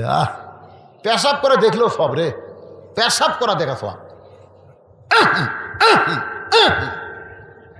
কাশা কাশা পেশাব করে পানি দিয়ে ধুইয়া তারপরে উজু করতেছে। আব্দুল্লাহ, উজু কেন করতেছেন বাবা? এই মাঘ মাসের ঠান্ডার মধ্যে। হুজুর, আপনি জানেন না আমরা কোরআন শরীফ পড়ি হুজুর, এটা ধরবার গেলে শরীর পবিত্র করা লাগে। কলজা শান্তি রে। ওই আব্দুল্লাহর বয়সে একটা ছেলে প্রাইমারিতে পড়ে, ওই পেশাব দিয়ে 40 লিখছে, পেশাব দিয়ে 40 লিখছে, ইনকা জান্ডি ধরে। পেশাবের ফোর্স আছে তো, আগে 4 লিখছে, 4 লেখা শূন্য দিচ্ছে, মারছে দৌড়। আমি দৌড়ে গিয়ে ধরে বললাম, এটা কি করলি, কি করলি? পেশাব দিয়ে 40 লিখলি কেন? চাষা আজকে পেশাব কম থেকে 40 লিখছি, যেদিন বেশি হবি না 100 লেখবো। আমি বললাম কোন ক্লাসে পড়িস? ক্লাস 2-এ পড়ি। তো কেমনে পেশাব করা লাগে তোর স্যার শিখাইনি? এই কীভাবে পেশাব করা লাগে তোর স্যার শিখাই নাই? তখন চাষা কি দেখুন, প্রাইমারি পেশাবখানা যায় দেখি আমার স্যারই খাড়া হয়ে পেশাব করে। চাষা আমার স্যারই খাড়া হয়ে করে, ওর স্যারই খাড়া হয়ে মারে, কারণ স্যার জানে অক যে শিক্ষা দেওয়া হচ্ছে একদম বাগডম ঘোড়াডম সাজা ঢাক বললো ঝাঁঝর বাজা, পেশাব কি পায়খানা করতে করতে পড়া যাবে, পড়া যাবে না? আর আলিফ বা তাসা এটা কি? এটা পেশাব পবিত্র না হয়ে ধরা যাবে না। হাইরে কপাল মন্দ, চোখ থাকিতে অন্ধ। আজকে এই কোরআনের মাহফিলে বসে আল্লাহর কোরআনকে ভালোবাসেন এরকম কোন কোন আল্লাহর বান্দা আছে? আল্লাহকে একটু হাত তুলে দেখেন। লিল্লাহি তাকবীর, হাত নামান। এই কোরআনের জন্য ডাক আসতে পারে, কোরআনের জন্য রাস্তায় বের হওয়া লাগতে পারে, কোরআনের জমিন বাংলাদেশ আবার প্রতিষ্ঠা করা লাগতে পারে। জোরে কোন কথা ঠিক না? রাজি আছেন? আইরে জান দিতে হবে, মাল দিতে হবে। আজকে সব শুনলেন যে প্রাইমারি হাই স্কুল মাদ্রাসা সব জায়গায় সরকার টাকা দেয়, আর এই মাদ্রাসা দেয় না কেন? এটা আপনাকে জন্যে আল্লাহ বরাদ্দ রাখছে। তোরা যতদিন থাকবি এই মাদ্রাসা ততদিন টিকবি। আজকে যারা কোরআনকে ভালোবাসেন তাদের কাছে রুমাল যাবে, গামছা যাবে, মাত্র 5 মিনিট আদায় হবে। আর 100টা কোরআন শরীফ আমি এই মাদ্রাসার জন্য বিক্রি করবো। 100টা কোরআন শরীফ। মাদুর রাসূলুল্লাহ, মেয়েটা বলা হোসাইন 6 বছর বয়সে এইভাবেই ঈমান নামক মহামূল্যবান নিয়ামত আল্লাহ আমাকে দান করেছে। সঙ্গে সঙ্গে হোসেন বলে, রে মেয়ে, আমি 2 নম্বর প্রশ্নের উত্তর যেমন আশা করেছিলাম তার চাইতে আল্লাহ অস্তামি 1000 গুণ সুন্দর উত্তর দিয়েছ। জোরে কর না সুবহানাল্লাহ। আমি 2 নম্বর প্রশ্নের যেমন আশা করেছিলাম তার চাইতে 1000 গুণ তুমি সুন্দর। ওমর ফারুক বলে, হোসাইন তাহলে আল্লাহ আমার ঘটকালি কবুল করেছে।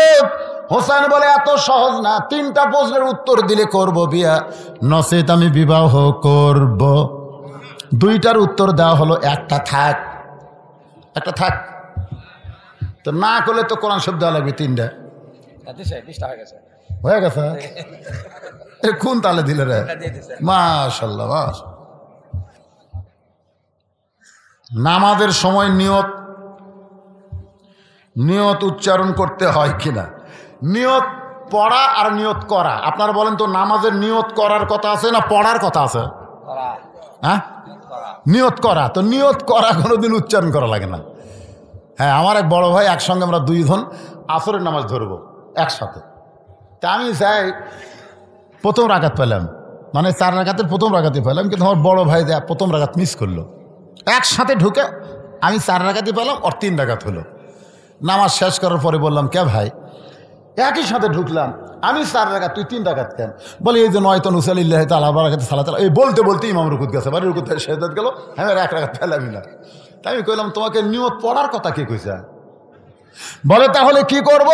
বলে, যখন আপনি ওযু করেছো তখনই তোমার নিয়ত হয়ে গেছে। নিয়ত মানে ইচ্ছা করা। যেরকম নিয়ত মানে কি করা? নিয়ত মানে ইচ্ছা করা। যখন মসজিদের মধ্যে ঢুকেছো তখন তোমার নিয়ত হয়ে গেছে। যখন কাতারবদ্ধ হয়েছে তখন নিয়ত হয়ে গেছে। আবার নতুন করে নয়তো বলা লাগবে না, আল্লাহু আকবার বলে নিয়ত করে সেজদা রুকু করা লাগবে। জোরে কোন কথা ঠিক কি না? এর উচ্চারণ করার দরকার নাই, মনে মনে সংকল্প করার নামই হলো নিয়াত। আল্লাহর বান্দার একটু খেয়াল করেন।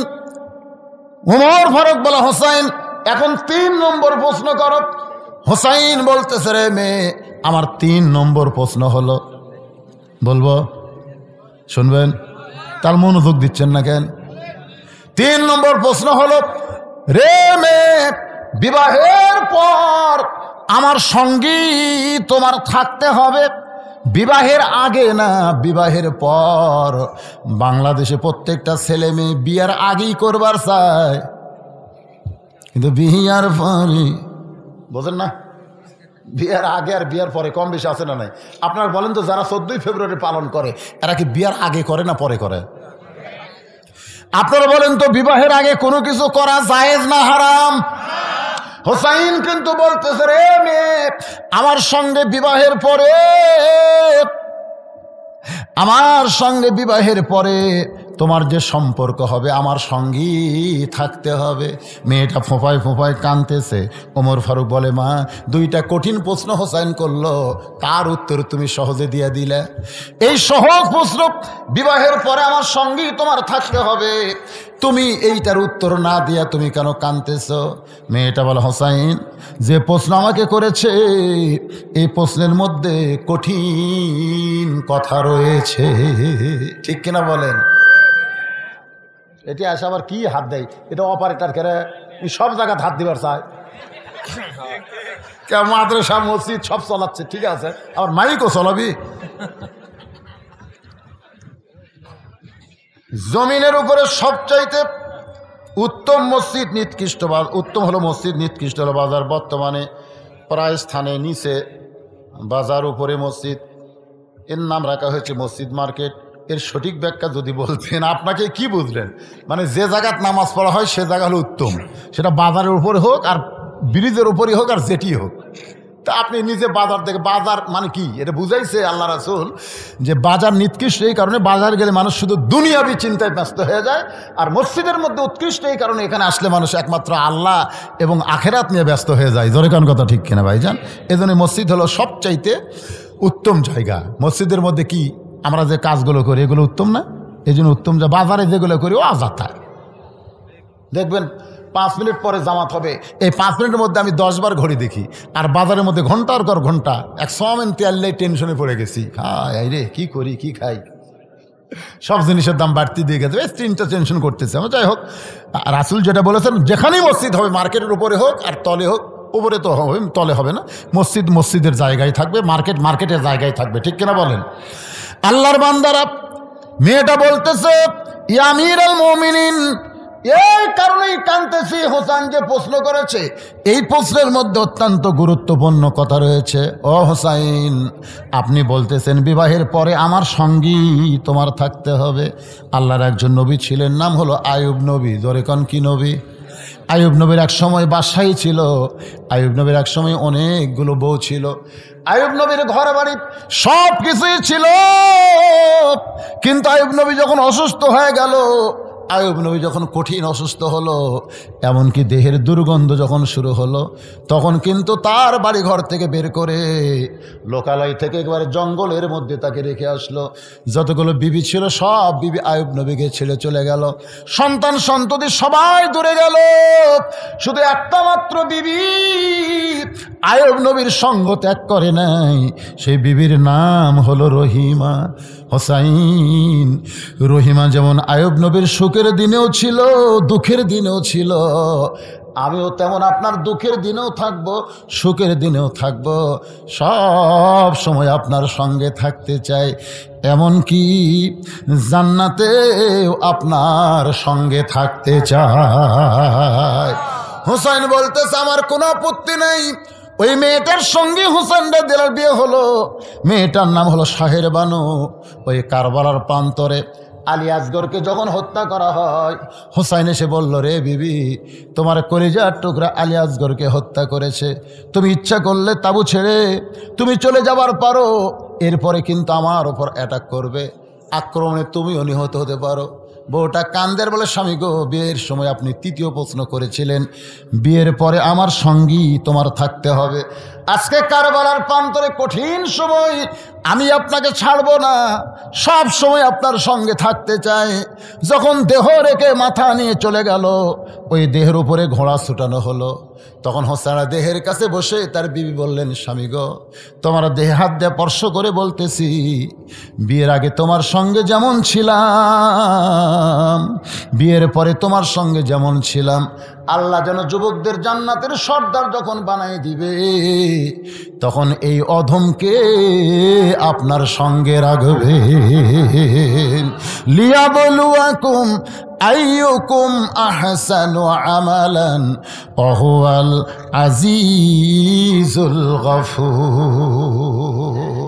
মৃত্যু আর হায়াতকে আল্লাহ সৃষ্টি করেছেন পরীক্ষা করার জন্যে। সেই পরীক্ষার সাবজেক্ট হলো সুন্দর আমল। আজকে শুরু থেকে এ পর্যন্ত আমি যতগুলো আমলের কথা বলেছি, সে আমলগুলো কি সুন্দর না খারাপ? যখন কি আমল, এই সুন্দর সুন্দর আমল করার তৌফিক আল্লাহ যেন আমাদের সবাইকে দান করে। আজকে আলোচনার পরে ঘুমাইয়া যাব, ঘুমের পরে ফজরের জামাত, এই সুন্দর আমলটাও যেন আল্লাহ আমাদের জন্য কবুল করে। সকলে বলে আল্লাহুম্মা আমিন। আস্তাগফিরুল্লাহ রাব্বি মিন কুল্লি যামবি ওয়া আতুবু ইলাইহি। লা হাওলা। কেউ উঠবেন না, কেউ উঠবেন না। এই যে অধৈর্য, এটা হলো খারাপ আমল। ইন্নাল্লাহা মা'আস সাবিরিন, কিন্তু ধৈর্য ধরা হলো সুন্দর আমল। এটা চালু করে দাও।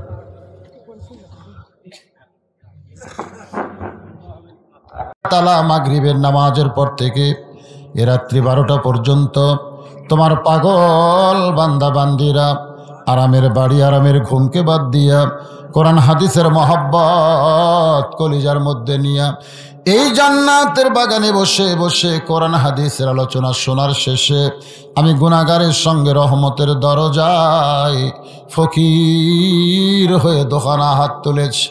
মেহেরবানি করে আজকের মাহফিল আমাদের সকলের হেদায়েতের জন্য, নাজাতের জন্য, জান্নাতের জন্য কবুল করো। এই মাহফিলে